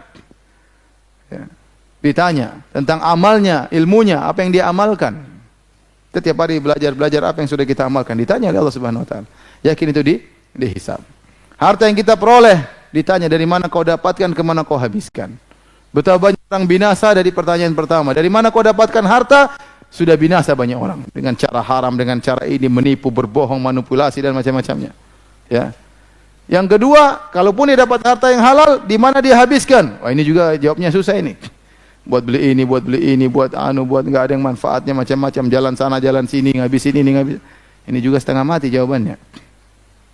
Semakin orang banyak harta, semakin lama hisabnya. Makanya dalam hadis disebutkan, inna fuqara ummati yadkhulunal jannata qabla al-aghniya bi 500 am. Sungguhnya orang-orang miskin dari umatku masuk surga 500 tahun sebelum orang-orang kaya. Kenapa orang-orang kaya hisabnya kepanjangan, lama, tertunda? Makanya antum yang miskin-miskin, alhamdulillah ala kulli hal. Hisabnya cepat. Hisabnya cepat. HP cuma satu, itu pun HP jadul. Hisabnya cepat. HP 2, HP-nya semua smartphone, isinya macam-macam, repot. Berapa banyak yang sudah kita lihat, berapa banyak tayangan YouTube yang kita nonton, betapa banyak aurat wanita yang kita lihat di situ, betapa banyak gibah namimah yang kita baca di situ, semuanya dihisab. Itu bicara HP, belum yang lainnya. Oleh karenanya, hisab ini, kalau kita dapat hisab yang ringan, alhamdulillah, cepat selesai. Kalau hisab yang munaqasyah, maka akan dihisab oleh Allah secara detail. Seorang bertakwa kepada Allah, hati-hati, ya. Persiapan di bahwasanya apa yang dilakukan semuanya akan dihisab oleh Allah Subhanahu wa taala. Setelah dihisab, maka kemudian diklasifikasikan mana yang maksiat dan mana yang merupakan kebaikan, ya. Allah sebutkan dalam Al-Qur'an tentang orang yang dihisab, ya, fa amman utiya kitabahu bi yaminih. Adapun orang yang diberikan catatan amal dengan tangan kanannya, sebelum dia hisab diberikan catatan amal dengan tangan kanannya, kemudian dibuka, Iqra kitabak, bukalah, bacalah catatanmu. Kafa bi nafsikal yauma 'alaika hasiba, kau juga akan menghisab dirimu. Dibuka catatan amal, dia baca. Adapun orang yang menerima catatan amal dengan tangan kanan, ya, menerima catatan amal dengan tangan kanannya, itu adalah hari kegembiraan baginya. Wa yaqulu ya wa amma man utiya kitabahu bi yaminih, ya, fa yaqulu ha umqra'u kitabiyah. Dia mengatakan, lihatlah bagaimana catatan amalku. Dia bangga di hadapan yang lainnya. Inni dhanantu anni mulaqiyah. Saya dulu di dunia, saya yakin saya akan bertemu dengan Allah Subhanahu wa taala. Fa huwa fi isyatir radiyah, maka dia akan masuk surga dengan kehidupan yang dia senangi. Fi jannatin aliyah, di surga yang tinggi. Kutufu hadaniyah, yang di mana dahan-dahan buah-buahnya dalam kondisi mudah untuk dipetik, rendah. Jadi inilah hari di mana orang tatkala diberi catatan amal, seakan-akan dia menerima raport dari kegiatan dia selama di dunia. Maka orang yang menerima catatan amal dengan tangan kanan, dia bangga. Dia mengatakan, ha umqra'u kitabiyah, bacalah catatan amalku. Dia bangga. Hari yang menyenangkan bagi dia. Dia bangga, dia lihatlah catatan amalku. Kenapa saya berhasil ini? Dulu saya yakin bertemu dengan Allah Subhanahu wa taala. Maka Allah berikan dia kehidupan yang bahagia. Kita aja kalau lulus senang lihat syahadah, dapat nilai tinggi, cum laude, kita bangga. Apalagi raport akhirat, itulah catatan amal kita. Wa amma man utiya kitabahu bishimalih, fa yaqulu ya laitani lam uta kitabiyah. Adapun orang yang menerima catatan amal dengan tangan kirinya, dia dapat catatan amal dengan tangan kirinya, maka dia tahu dia akan binasa. Fa yaqulu ya laitani lam uta kitabiyah. Seandainya aku tidak diberi catatan amal, raportku saya tidak mau terima. Raport isinya terbakar semua. Walam adri ma hisabiyah, saya tidak tahu apa isinya, mengerikan, dia takut. Ya laitaha kanatil qadiyah, seandainya saya mati hari ini, biar selesai urusan. Oh enggak, berlanjut. Ma agna anni maliyah, hartaku tidak bermanfaat. Halaka anni sultaniyah, kekuasaanku, jabatanku tidak ada semuanya. Semua sudah tiada, semua sudah sirna. Dulu di dunia bangga dengan jabatannya, bangga dengan hartanya, percuma, tidak ada manfaatnya pada hari kiamat. Kalau dia terima catatan amal dengan tangan kiri, binasa dia. Dalam ayat yang lain kata Allah, wa amma man utiya kitabahu wara'a dhahri. Adapun orang menerima catatan amal dengan dari belakangnya, fasaufa yad'u subura, maka dia akan berteriak-teriak, celaka aku, celaka aku. Wa yasla sa'ira, dia akan masuk dalam neraka jahanam. Innahu kana fi ahlihi masrura, dia dulu di dunia hanya senang-senang saja di rumahnya, senang-senang berfoya-foya. Innahu dhanna alla yahur, dia menyangka dia tidak akan dikembalikan, dia menyangka tidak akan dihisab. Orang tukang maksiat kan begitu. Kumpulan duit, sedang-senang jalan sana, jalan sini, berhura-hura, minum khamar, bermaksiat, seakan-akan tidak dihisab. Cari uang lagi, berfoya-foya lagi, senang-senang di rumahnya. Senang sama istrinya, senang dengan maksiatnya, sedang musik-musikan, joget-jogetan, itu kegiatan mereka. Lupa bahwasanya dia akan dihisab oleh Allah Subhanahu wa taala. Lupa bahwasanya dia akan mati, dikembalikan oleh Allah Subhanahu wa taala. Allah menyebutkan dalam dua ayat. Pertama, dia menerima catatan amal dengan tangan kiri. Dalam ayat yang lain dia menerima catatan amal dari belakang. Sehingga para ulama menjamakan. Bagaimana caranya? Ada yang mengatakan dia menerima begini. Ada yang mengatakan tangannya tembus ke belakang kemudian menerima dari apa? Belakang, menembus dadanya. Intinya dia menerima catatan amal dengan kehinaan. Setelah itu akan dihisab. Ya. Taib. Setelah hisab, kemudian mizan.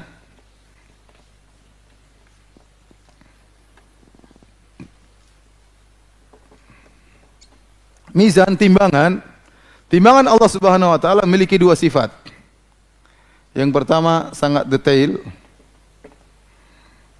Yang kedua adil. Ya. Timbangan Allah sangat detail dan sangat adil. Wa nadha'u mawazinal qista liyaumil qiyamah. Fala tuzlamu nafsun syai'a wa in kana mithqala habbatin min khardalin ataina biha wa kafa bina hasibin. Kata Allah Subhanahu wa taala, kami letakkan timbangan yang adil pada hari kiamat kelak. Timbangan tersebut sangat adil. Dan betapapun beratnya akan ditimbang, tidak ada yang lolos dari timbangan. Timbangan Allah sangat detail, sangat detail.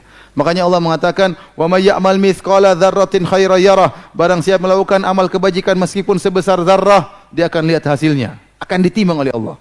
Wa may ya'mal mithqala dzarratin syarran yarah. Barang siapa melakukan keburukan meskipun sebesar zarrah, akan ditimbang, dia akan lihat hasilnya.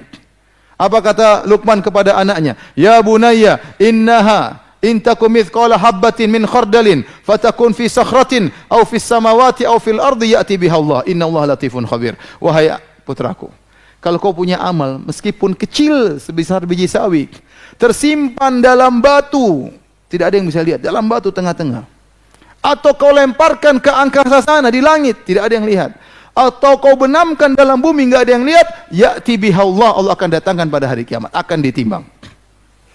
Jadi orang kalau melakukan kebajikan, ente kalau taat kepada Allah, ente tutup, tidak ada yang tahu, Allah tahu, jangan khawatir. Meskipun tidak ada orang yang tahu anda melakukan, Allah akan hadirkan pada hari kiamat. Tidak ada yang lolos, semuanya akan dihadirkan. Sebaliknya kalau engkau melakukan kemaksiatan, meskipun kau sembunyi rapat-rapat, tidak ada yang tahu, bersendirian di tengah malam kau bermaksiat, akan dibongkar oleh Allah Subhanahu wa taala pada hari tersebut. Jadi semua akan ditimbang. Timbangan sangat detail, detail sekali. Makanya Nabi SAW mengatakan, la tahkiranna minal ma'rufi syai'un lan talqa akhaka biwajhin talik. Jangan kau remehkan kebaikan sedikit apapun meskipun hanya tersenyum ketika bertemu dengan saudara. Ente senyum itu ada catatannya, ditimbang nanti. Senyuman datang ditimbang. Jangan khawatir. Ya.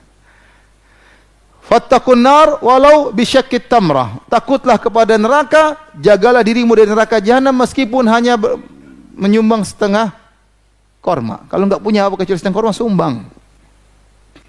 Akan ada catatannya, akan ada timbangannya. Jadi timbang ini sangat detail, ya, sangat detail. Nah, apa yang ditimbang? Apa yang ditimbang? Datang dalam beberapa riwayat ada 3 model. Ada yang ditimbang adalah amal solehnya. Ada yang dalam riwayat catatan amalnya. Ada dalam riwayat pelakunya, orangnya. Dua-duanya, tiga-tiganya datang dalam hadis atau dalam dalil. Yang pertama, amal soleh ditimbang banyak dalilnya. Contoh, kata Nabi SAW, ma min syai'in athqalu fi mizanil mu'min yaumal qiyamah min husnil khuluq. Tidak ada yang lebih berat timbangannya pada hari kiamat seperti akhlak yang mulia. Berarti amal yang ditimbang. Akhlak mulia, tidak hasad, tidak dengki, tawadhu, tidak sombong, tidak menghina orang lain, murah senyum, mudah menolong orang lain. Ini semua namanya akhlak yang mulia. Itu paling berat kalau ditimbang pada timbangan pada hari kiamat kelak. Berarti amal solehnya. Contoh, Nabi SAW mengatakan, alhamdulillah tamla'ul mizan. Subhanallah, alhamdulillah tamla'ul mizan. Kalimat subhanallah, alhamdulillah memenuhi timbangan. Berarti zikirnya yang ditimbang, amalnya juga. Nabi SAW bersabda, kalimatani khafifatani ala lisani, habibatani ila rahmani, thaqilatani fil mizan. Dua kalimat yang ringan diucapkan oleh lisan, dicintai oleh Allah, namun berat di timbangan. Subhanallah bihamdihi, subhanallahil azim. Yang ditimbang berarti apa? Amal. Ya. Ini dalil tentang ditimbang adalah amal. Dalam sebagian riwayat, yang ditimbang adalah catatan amal. Ya, ditimbang adalah catatan amal. Seperti hadis yang masyhur tentang sahibul bitaqah. Kata Nabi SAW, yusahu bi rajulin min ummati, fayunsharu lahu tis'un wa tis'una sijillan, kullu sijillin maddul basar. Pada hari kiamat kelak dipanggillah salah seorang dari umatku di hadapan khalayak. Allah ingin muliakan dia. Maka dibukakan bagi dia 99 catatan, gulungan catatan amal. Setiap gulungan catatan sejauh mata memandang, isinya maksiat. Kemudian Allah bertanya kepada dia, apakah ada yang kau ingkari dari ini semua? Kata dia, tidak ada ya Rabb. Ya. Hal zalamaka katabatil hafizun, apakah malaikat-malaikatku zalim kepada engkau? Mungkin ada salah catat. Mungkin malaikat salah catat. Harusnya melirik, ditulis melotot.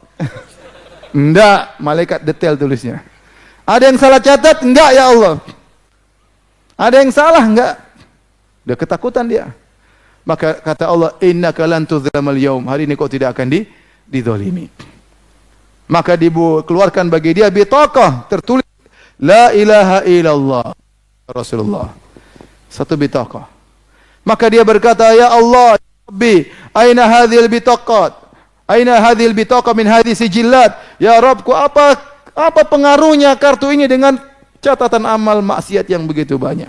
Kata Allah, innaka lan tudzlamal yaum. Kau tidak akan dizalimi. Begitu ditimbang, ternyata lebih berat apa? La ilaha illallah. Ini dalil bahwasanya yang ditimbang catatannya. Yang ditimbang apa? Catatannya. Dalam sebagian riwayat juga yang ditimbang pelakunya. Seperti dalam hadis Ibnu Mas'ud, tatkala Ibnu Mas'ud sedang bersama para sahabat, tiba-tiba ada angin berhembus sehingga tersingkaplah kedua betisnya yang kurus, maka para sahabat, sebagian sahabat tertawa. Nabi SAW bertanya, mimma tathakun, apa yang buat kalian tertawa? Kata para sahabat, min diqati saqaihi ya Rasulullah, karena kurusnya betisnya Ibnu Mas'ud. Kata Rasulullah SAW, lahuma fil mizan athqalu min jabal Uhud. Sungguh dua betis Ibnu Mas'ud kalau ditimbang pada hari kiamat kelak lebih berat daripada gunung Uhud. Jadi kalau orang kurus tapi imannya kuat jadi berat. Kalau gemuk imannya kuat juga berat. Sebaliknya orang-orang kafir yang badannya besar-besar tidak ada nilainya di timbangan pada hari kiamat kelak. Dari sini ternyata ada tiga yang ditimbang. Kata para ulama, terserah Allah. Terkadang yang ditimbang amal solehnya, terkadang catatan amal, terkadang pelakunya. Tapi ini semua kembali kepada amal soleh. Berat ringannya kembali kepada apa? Amal soleh. Tapi terserah Allah mau timbang. Nah, sebagian orang-orang ahlul bidah mengingkari adanya timbangan. Kata mereka, gimana amal soleh? Amal soleh kan abstrak. Bagaimana mau ditimbang? Kita bilang urusan Allah Subhanahu Wa Taala. Allah menjadikan sesuatu yang abstrak menjadi sesuatu yang konkret, terserah Allah Subhanahu Wa Taala. Dalam banyak hadis disebutkan amal soleh akan datang dalam bentuk seorang manusia. Disebutkan juga Al-Baqarah dan Al-Imran akan datang seperti awan atau sekumpulan burung yang menaungi. Allah datangkan terserah. Ya, bagaimana cara orang menimbang itu mudah bagi Allah Subhanahu wa taala. Yang penting Allah mengatakan Allah apa? Akan menimbang amal soleh tersebut. Nah, setelah ditimbang, maka ada tiga kemungkinan. Setelah ditimbang,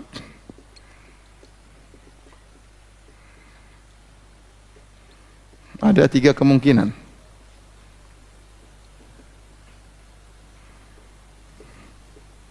Yang pertama, pahala lebih berat daripada dosa. Yang kedua, pahala lebih ringan daripada apa? Dosa. Yang ketiga, pahala sama dengan dosa, sama-sama berat.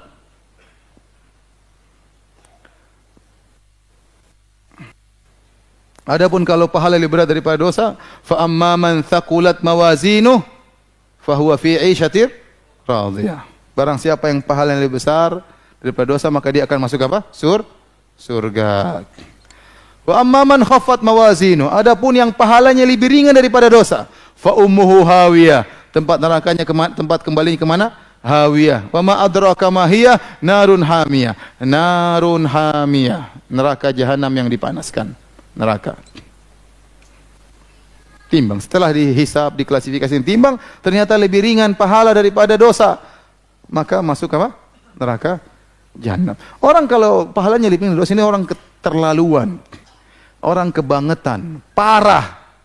Kenapa? Karena metode Allah dalam menghitung pahala dan dosa, Allah lebih membanyakkan pahala. Bayangkan, dosa kalau kita lakukan maksiat satu cuma dihitung satu. Kalau pahala bisa berlipat ganda 10, bisa 100, bisa 700, bisa lebih daripada itu. Jadi kalau ternyata setelah ditimbang dosanya lebih berat, berarti orang ini sangat parah. Sangat parah. Taib. Bagaimana kalau pahala sama dengan dosa?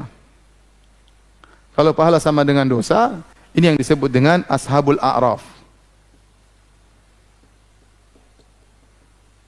Al-A'raf adalah suatu tempat yang agak tinggi yang terletak antara surga dan neraka yang Allah sebutkan dalam surat Al-A'raf.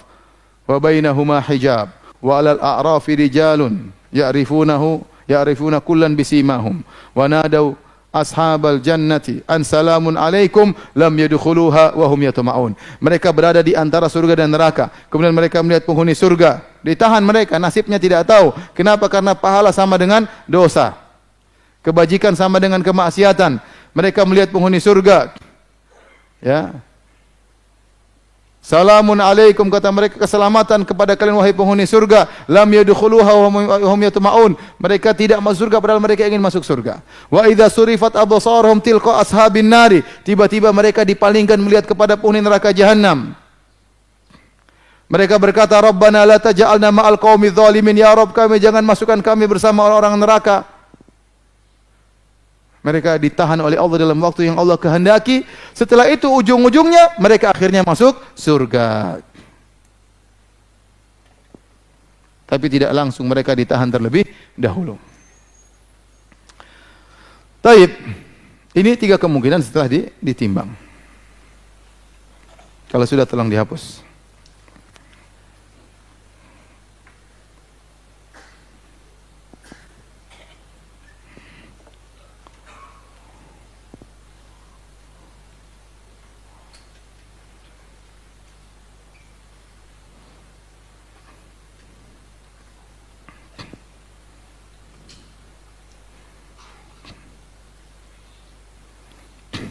Setelah mizan, kata para ulama, ada namanya penggelompokan. Nomor berapa tadi? 6. Allah berfirman, "Wamtazul yauma ayyuhal mujrimun." Berpisahlah kalian wahai orang-orang mujrim dari orang-orang beriman. Kemudian kata Allah juga, ya, "Uhsyurul ladzina zalamu wa azwajahum." Kumpulkanlah orang-orang zalim bersama yang semisal dengan mereka. Jadi Nasrani dengan Nasrani dikumpulkan dengan Nasrani.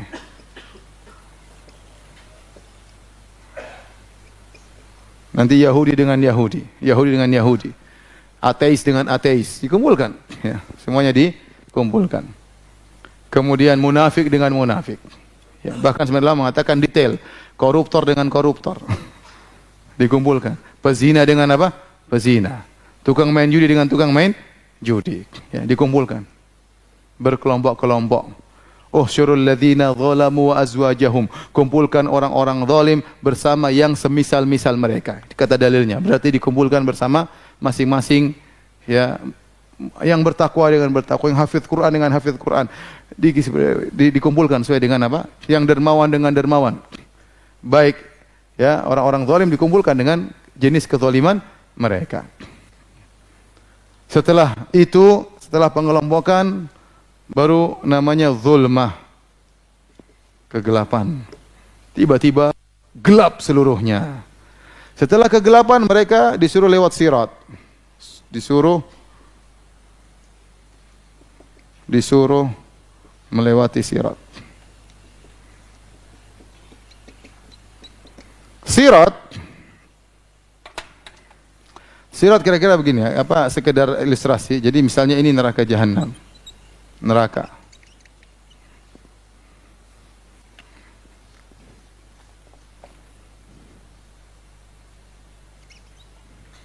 Ini neraka, contoh. Kemudian sirat di atasnya, ini sirat. Kemudian di ujungnya ada namanya qantarah.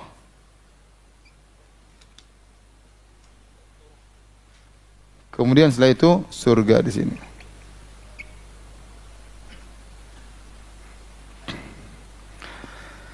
Nah, disuruh melewati sirat. Sirat ini sangat panjang. Ini sirat sangat panjang. Kenapa sangat panjang? Kenapa dia di atas alamat ini jahannam, diletakkan di atas permukaan neraka jahannam. Dan neraka jahannam ini sangat luas. Sangat-sangat luas. Makanya dalam hadis Rasulullah SAW tiba-tiba sami'a wajbah, atau para sahabat tiba-tiba mendengar suara bunyi jatuh. Kata Nabi, tahukah kalian suara itu? Para sahabat enggak tahu suara. Kata Nabi, itu batu dilemparkan ke dalam neraka jahanam 70 tahun baru sampai ke dasarnya. Berarti sangat dalam neraka jahanam, sangat dalam, sangat luas neraka jahanam. Sampai disebutkan dalam hadis bahwasanya matahari dan rembulan dimasukkan dalam neraka jahanam. Kenapa? Agar orang-orang yang menyembah matahari dan bulan, mereka semakin terhina pada hari tersebut. Ternyata sesembahan mereka juga dimasukkan dalam neraka untuk membakar mereka. Menunjukkan neraka jahanam sangat luas. Demikian juga neraka jahanam minta tambahan. Kata Allah, yauma naqulu lil jahannama halim talati wa taqulu hal mim mazid. Pada hari tersebut kami bertanya kepada neraka jahanam, sudah fullkah? Kata neraka, belum, masih ada tambahan enggak? Jangan khawatir, neraka jahanam ini cukup untuk penduduk Bekasi seluruhnya. Waliyadzubillah. Indonesia semua cukup, waliyadzubillah. Jangan masuk sini ya. Jadi sangat luas, luar biasa. Nah, kalau sangat luas, sangat dalam, luar biasa, berarti di atasnya sirat sangat apa? Sangat panjang. Kemudian di samping sirat, kata Nabi SAW, ada qatatif, ada kalalib, ada besi-besi tajam, siap mencabik-cabik orang yang lewat. Siap tergantung-gantung, mencabik orang yang lewat. Nah, orang-orang dalam kegelapan disuruh lewat sirat. Di bawahnya neraka jahanam. Kenapa tidak terang? Karena api neraka hitam saking panasnya. Sehingga ini sirat gelap. Orang suruh lewat. Kata para ulama, orang-orang yang kafir jelas seperti Nasara, Yahudi, Buddha, Hindu, ateis langsung masuk neraka, enggak usah lewat sirat. Ada jalur khusus.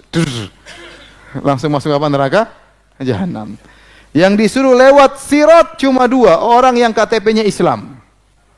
Orang munafik atau orang Islam. Yang KTP-nya Islam suruh lewat sirat. Makanya Allah mengatakan dalam Al-Qur'an tentang orang-orang munafik. Ya. Ya, dalam di surat apa? Surat Al-Hadid ya. Ya. Yauma taral mu'mina wal mu'minat yauma yaqul munafiquna wal munafiqatu lil ladzina amanu unzuruna naqtabis min nurikum qila irji'u wara'akum faltamisu nura fadriba bainahum bisurin lahu bab batinuhu fihi rahmah wa dhahiruhu min qibalihil adzab. Jadi Allah sebutkan, jadi pertama orang munafik jalan bersama orang-orang Islam. Barang-barang sama-sama KTP-nya Islam nih. Mau lewat apa? Sirat. Kemudian tiba-tiba terpisah orang munafik dengan apa? Orang Islam. Tadi sudah dipisah-pisahkan. Kemudian semuanya dikasih nur, cahaya. Karena untuk lewat sirat butuh cahaya. Gelap. Enggak kelihatan, apalagi sirat ini ahaddu minas saif, lebih tajam daripada pedang. Ada minas sya'ar, lebih tipis daripada rambut. Salah pencet masuk ke bawah. Salah injak masuk ke bawah. Tajam, kaki terbelah, tangan terbelah, jatuh mudah. Namun butuh lampu, butuh cahaya untuk lewat. Maka orang-orang munafik dikasih cahaya. Begitu dikasih cahaya, mereka begitu gembira. Orang-orang beriman dikasih cahaya, orang munafik dikasih cahaya. Mereka senang mau lewat sirat. Tiba-tiba cahaya mereka dipadamkan oleh Allah Subhanahu wa taala. Kenapa Allah permainkan mereka? Kenapa mereka di dunia mereka mempermainkan orang-orang beriman? Yukhadi'una Allah walladzina amanu wa ma yakhda'una illa anfusahum wa ma yash'urun. Kata Allah Subhanahu wa taala, mereka menipu Allah dan mereka menipu orang beriman. Sungguhnya mereka menipu diri mereka sendiri. Pada hari kiamat kelak mereka akan dihinakan oleh dikasih lampu, dikasih cahaya, tiba-tiba cahayanya redup. Tatkala orang-orang beriman melihat cahaya orang munafik redup, mereka berdoa, Rabbana atmim lana nurana waghfir lana. Ya Rabb kami, sempurnakanlah cahaya kami, ampunilah dosa-dosa kami. Karena dosa-dosa yang membuat cahaya menjadi redup. Ya Allah, ampunilah dosa-dosa kami, sempurnakan cahaya kami. Akhirnya orang munafik tidak punya lampu, tidak punya cahaya. Mereka minta kepada orang-orang beriman. Yauma yaqulul munafiquna wal munafiqatu lil ladzina amanu nzuruna naktabis min nurikum. Berkatalah orang-orang munafik lelaki, berkatalah orang munafik wanita. Mereka berkata kepada orang beriman, "Unzuruna, tunggu kami. Naktabis min nurikum, kami minta sebagian cahaya kalian. Berilah kami sebagian bekal cahaya." Kilarji'u wara'akum faltamisu nura. Dikatakan kepada mereka, cari di belakang sana, mundur. Tidak bisa kami kasih. Tiba-tiba Allah kasih suatu pembatas antara mereka dengan orang-orang munafik. Mereka tidak bisa minta ambil cahaya dari orang beriman. Nah, akhirnya mereka melewati sirat tanpa cahaya, mereka masuk dalam neraka jahanam. Adapun orang-orang beriman tatkala melewati sirat, maka cahaya mereka berbeda-beda, kecepatan mereka berbeda-beda. Ada sebagian mereka diberikan cahaya seperti gunung terang benderang, semua sirat kelihatan dengan jelas. Ada di antara mereka hanya diberi cahaya seperti sebuah pohon di sebelah kanannya, tapi masih bisa kelihatan. Ada di antara mereka yang cuma diberi cahaya di jempol kakinya. Terkadang nyala, terkadang redup. Kalau nyala dia jalan, kalau redup dia berhenti. Nabi sebutkan. Sehingga di antara mereka ada yang berjalan dengan begitu cepat, di antara mereka ada yang kalbarq, seperti kilat, tahu-tahu sampai surga. Masya Allah. Langsung disambut bidadari. Sebagian mereka ada yang melewati sirat seperti ar-rihal mursalah, seperti angin yang bertiup kencang. Lumayan cepat. Di antara mereka ada yang ka'ajawidil khail, seperti kuda-kuda pilihan yang berlari dengan cepat. Di antara mereka ada yang seperti onta-onta, lebih lambat tapi bisa lewat. Di antara mereka ada yang merangkak sampai tangannya terseok-seok dan seterusnya. Akhirnya dia selamat. Kemudian kata Nabi SAW, yang melewati sirat ada 3 model. Ada yang najin, selamat, tidak terluka sama sekali. Ada yang najin tapi terluka-luka, dicabik-cabik oleh besi-besi tersebut, tapi dia selamat. Kata para ulama, mereka adalah orang-orang yang punya dosa, tetapi dosa tersebut tidak berhak untuk masuk neraka. Cukup dicabik-cabik oleh besi-besi tadi. Disiksa di sini saja, tidak harus masuk neraka. Dan ada di antara mereka dicabik-cabik langsung masuk neraka jahanam. Orang mukmin tapi masuk neraka jahanam, diazab dulu karena masih banyak dosanya, terlalu parah sehingga harus dimasukkan neraka jahanam. Yang pertama lewat Nabi SAW, Nabi lewat, para anbiya lewat, semua Nabi berdoa, Allahumma sallim sallim, ya Allah selamatkan selamatkan. Namun tidak semuanya selamat. Kemudian tatkala sudah lewat, yang lolos dikumpulkan di kontorah. Kontorah ini semacam jembatan. Ada khilaf di kalangan para ulama, ada yang mengatakan kelanjutan sirat, ada yang mengatakan jembatan tersendiri sebelum masuk surga. Diberhentikanlah mereka semuanya di sini, maka dibersihkan, hudzibu wa nukku, dibersihkan penyakit-penyakit hati mereka. Mungkin ada masalah, mungkin ada ini masih dongkol-dongkolan, dibersihkan. Wa naza'na ma fi sudurihim min ghillin, kami cabut segala penyakit hati mereka, dicabutin. Si dongkol-dongkol ya. Si jengkel-jengkel tadi mungkin di sidang belum selesai, masih semua dicabut kejengkelan mereka. Setelah itu baru mereka masukkan dalam apa? Surga. Semoga Allah masukkan kita dalam apa? Surga. Sangat mudah bagi Allah. Semoga Allah ampuni dosa-dosa kita dan bekalkan kita di surganya kelak. Demikian para hadirin dan hadirat yang hati Allah Subhanahu wa taala. Ya, ini kira-kira perjalanan setelah kematian ya, sebagai gambaran bagi kita agar kita persiapkan diri kita untuk bisa bertemu dengan hari-hari tersebut. Wallahu taala alam bis-shawab. Kalau ada yang bertanya saya persilakan.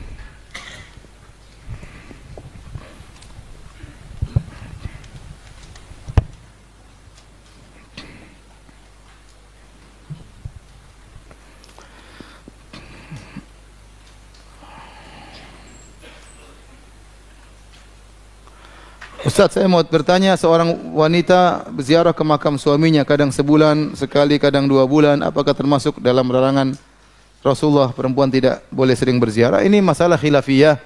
Apakah wanita tidak boleh berziarah secara mutlak ataukah boleh tapi jangan keseringan? Ada khilaf di kalangan para ulama, ya. Sebagian ulama merajihkan wanita tidak boleh berziarah sama sekali, ya, karena kelemahan hati seorang wanita. Kalau sudah ziarah, dia bisa jadi protes terhadap takdir Allah, terlalu bersedih berlebih-lebihan, dan kalau sudah bersedih berlebih-lebihan akhirnya banyak kegiatannya tidak bisa dikerjakan dengan baik, atau terkadang ada bentuk protes kepada takdir Allah Subhanahu wa taala. Wanita tidak seperti lelaki. Oleh karenanya sebagian ulama mengatakan tidak perlu berziarah sama sekali. Dan sebagian ulama mengatakan boleh tapi sesekali. Wallahu a'lam bishawab. Ya, dua-duanya pendapat yang kuat, ya. Saya sampai sekarang pun belum bisa merajihkan dengan pasti, tetapi kalau dia mengambil pendapat bolehnya berziarah, maka kalau sebulan sekali itu termasuk jarang, tidak mengapa.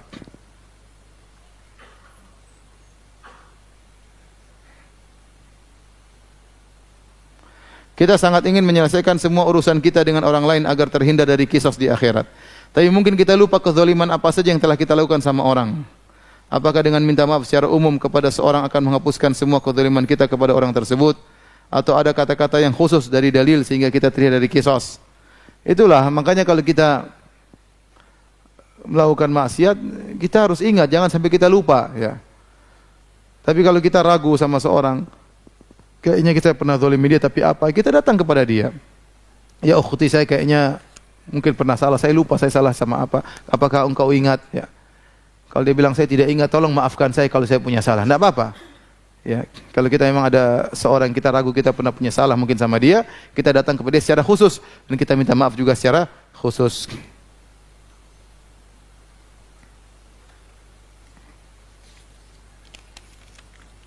Apakah yang menentukan surga dan neraka hanya di kehidupan dunia saja? Semua di akhirat namanya darul jaza. Semuanya adalah pembalasan. Yang semua pembalasan tersebut dibangun dengan atas apa yang kita lakukan selama di dunia. Di dunia darul amal. Sekarang beramal, silakan beramal. Tidak ada jaza. Ghadan jaza bila amal. Di akhirat kelak yang ada cuma balasan, tidak ada amal lagi. Makanya mumpung kita masih hidup, jangan sampai kita menyesal pada hari kiamat kelak, maka kita berusaha kita untuk beramal sebanyak-banyaknya. Di fase manakah Allah mengampuni kita? Ya Allah mengampuni. Kalau orang punya dosa ternyata lebih banyak daripada pahalanya, terserah Allah. Apakah Allah langsung masukkan neraka, ataukah Allah ampuni dosa-dosanya? Terserah Allah. Ya, Innallaha la yaghfiru ayyushraka bih wa yaghfiru ma duna dzalika liman yasha. Allah tidak mengampuni dosa syirik, tapi Allah mengampuni dosa selain syirik bagi yang Allah kehendaki.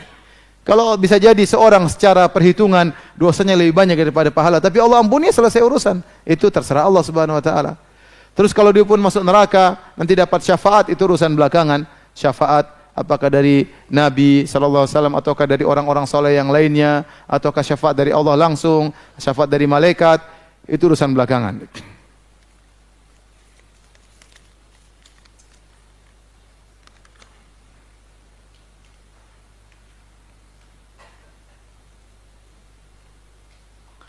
Sampai kapan waktunya Allah bersidang hambanya yang berjumlah miliaran dengan berbagai macam dosanya? Allah mengatakan wa huwa sari'ul hisab.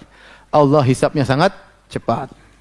Terserah Allah Subhanahu wa taala. Sebagaimana Allah beri rezeki miliaran orang dengan mudah dengan satu waktu, demikian juga Allah hisab. Kita enggak tahu cara Allah menghisab bagaimana. Yang jelas kita semua akan dihisab oleh Allah Subhanahu wa taala.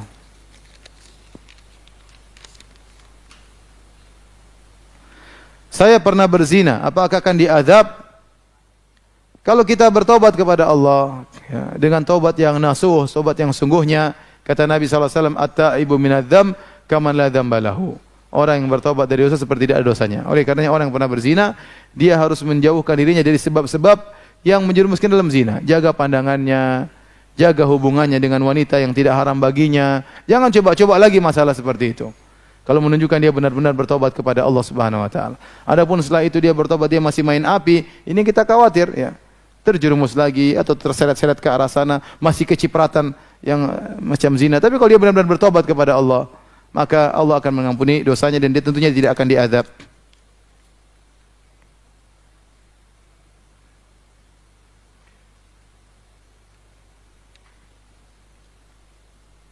Bagaimana kalau kita tidak bisa bahasa Arab, sedangkan bahasa yang digunakan di akhirat adalah bahasa Arab? Nanti kayak tahu aja. Udah ente pokoknya di akhirat ente soleh ente bisa jawab ya.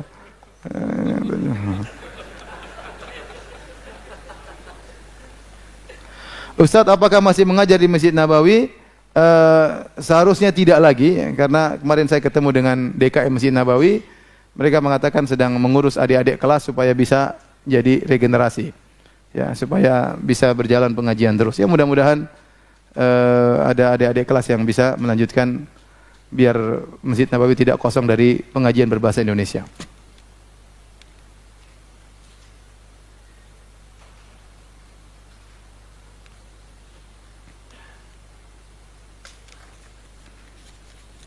Ustaz, apa yang dimaksud dengan subhanallah, maha suci Allah? Maksudnya Allah maha suci dari segala kekurangan, dari segala aib. Makanya Allah sering sebutkan subhanallah tatkala Allah menyebut tentang keyakinan orang-orang musyrikin. Subhanallah amma yusyrikun.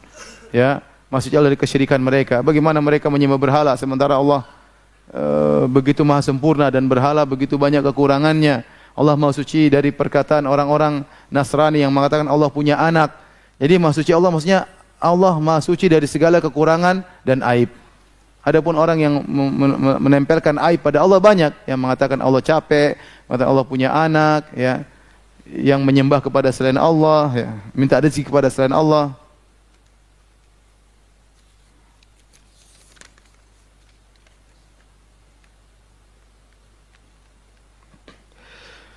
Beberapa bulan ini saya dihantui oleh kematian dan saya takut akan dosa-dosa saya, Pak Ustadz. Karena saya dulu di tahun 2012 dan 2013 pernah berzina kepada 4 orang wanita. Waliyadzubillah ya.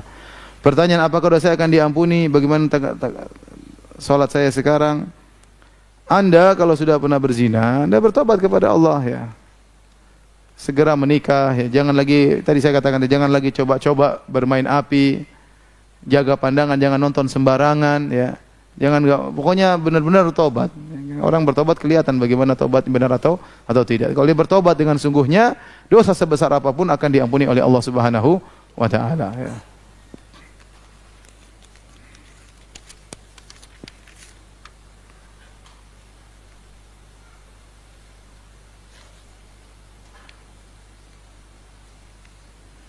Ustaz, di tempat saya ada yang meninggal ketika umrah dan beredar hadis barang siapa meninggal di Madinah maka tidak akan didatangi 2 malaikat. Ini hadis palsu ya.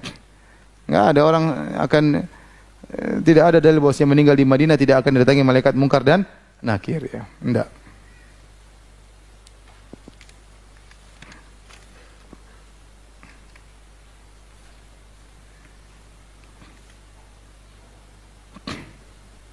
Jika pernah mendolimi mantan, apakah harus mengontak dia kembali? Allah alam ya. Khawatir ente kontak lagi tambah zalim lagi ya. dia nuntut. Allah alam, saya nggak tahu ya. Yang penting kalau bisa minta ampun itu yang minta maaf itu yang terbaik. Atau misalnya yang kontak bukan antum tapi istri antum misalnya. Tambah parah nanti. Saya nggak tahu, Allah alam.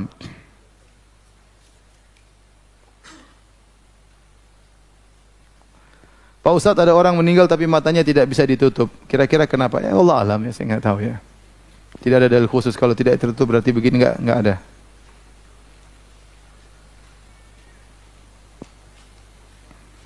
Baik, demikian saja kajian kita. Kurang lebihnya saya mohon maaf. Kita temu kafatul majelis. Subhanakallah bihamdik. Asyhadu an la ilaha illa anta astaghfiruka wa atubu ilaik. Assalamualaikum warahmatullahi wabarakatuh.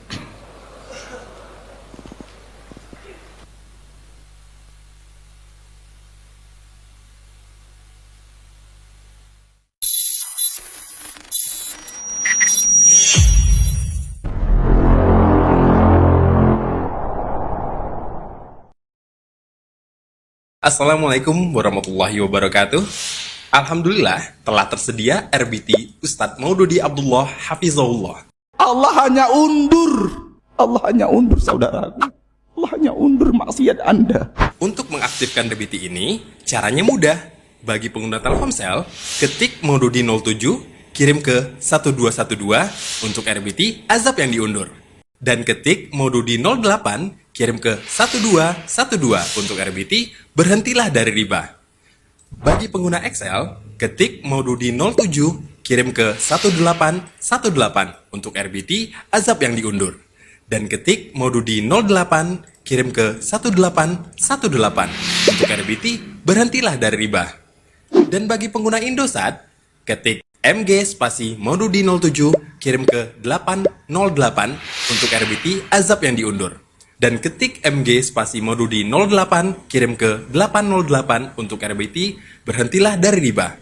Dengan mengaktifkan RBT ini, Anda telah turut serta membantu operasional dakwah Asyil TV. Jazakumullah khairan.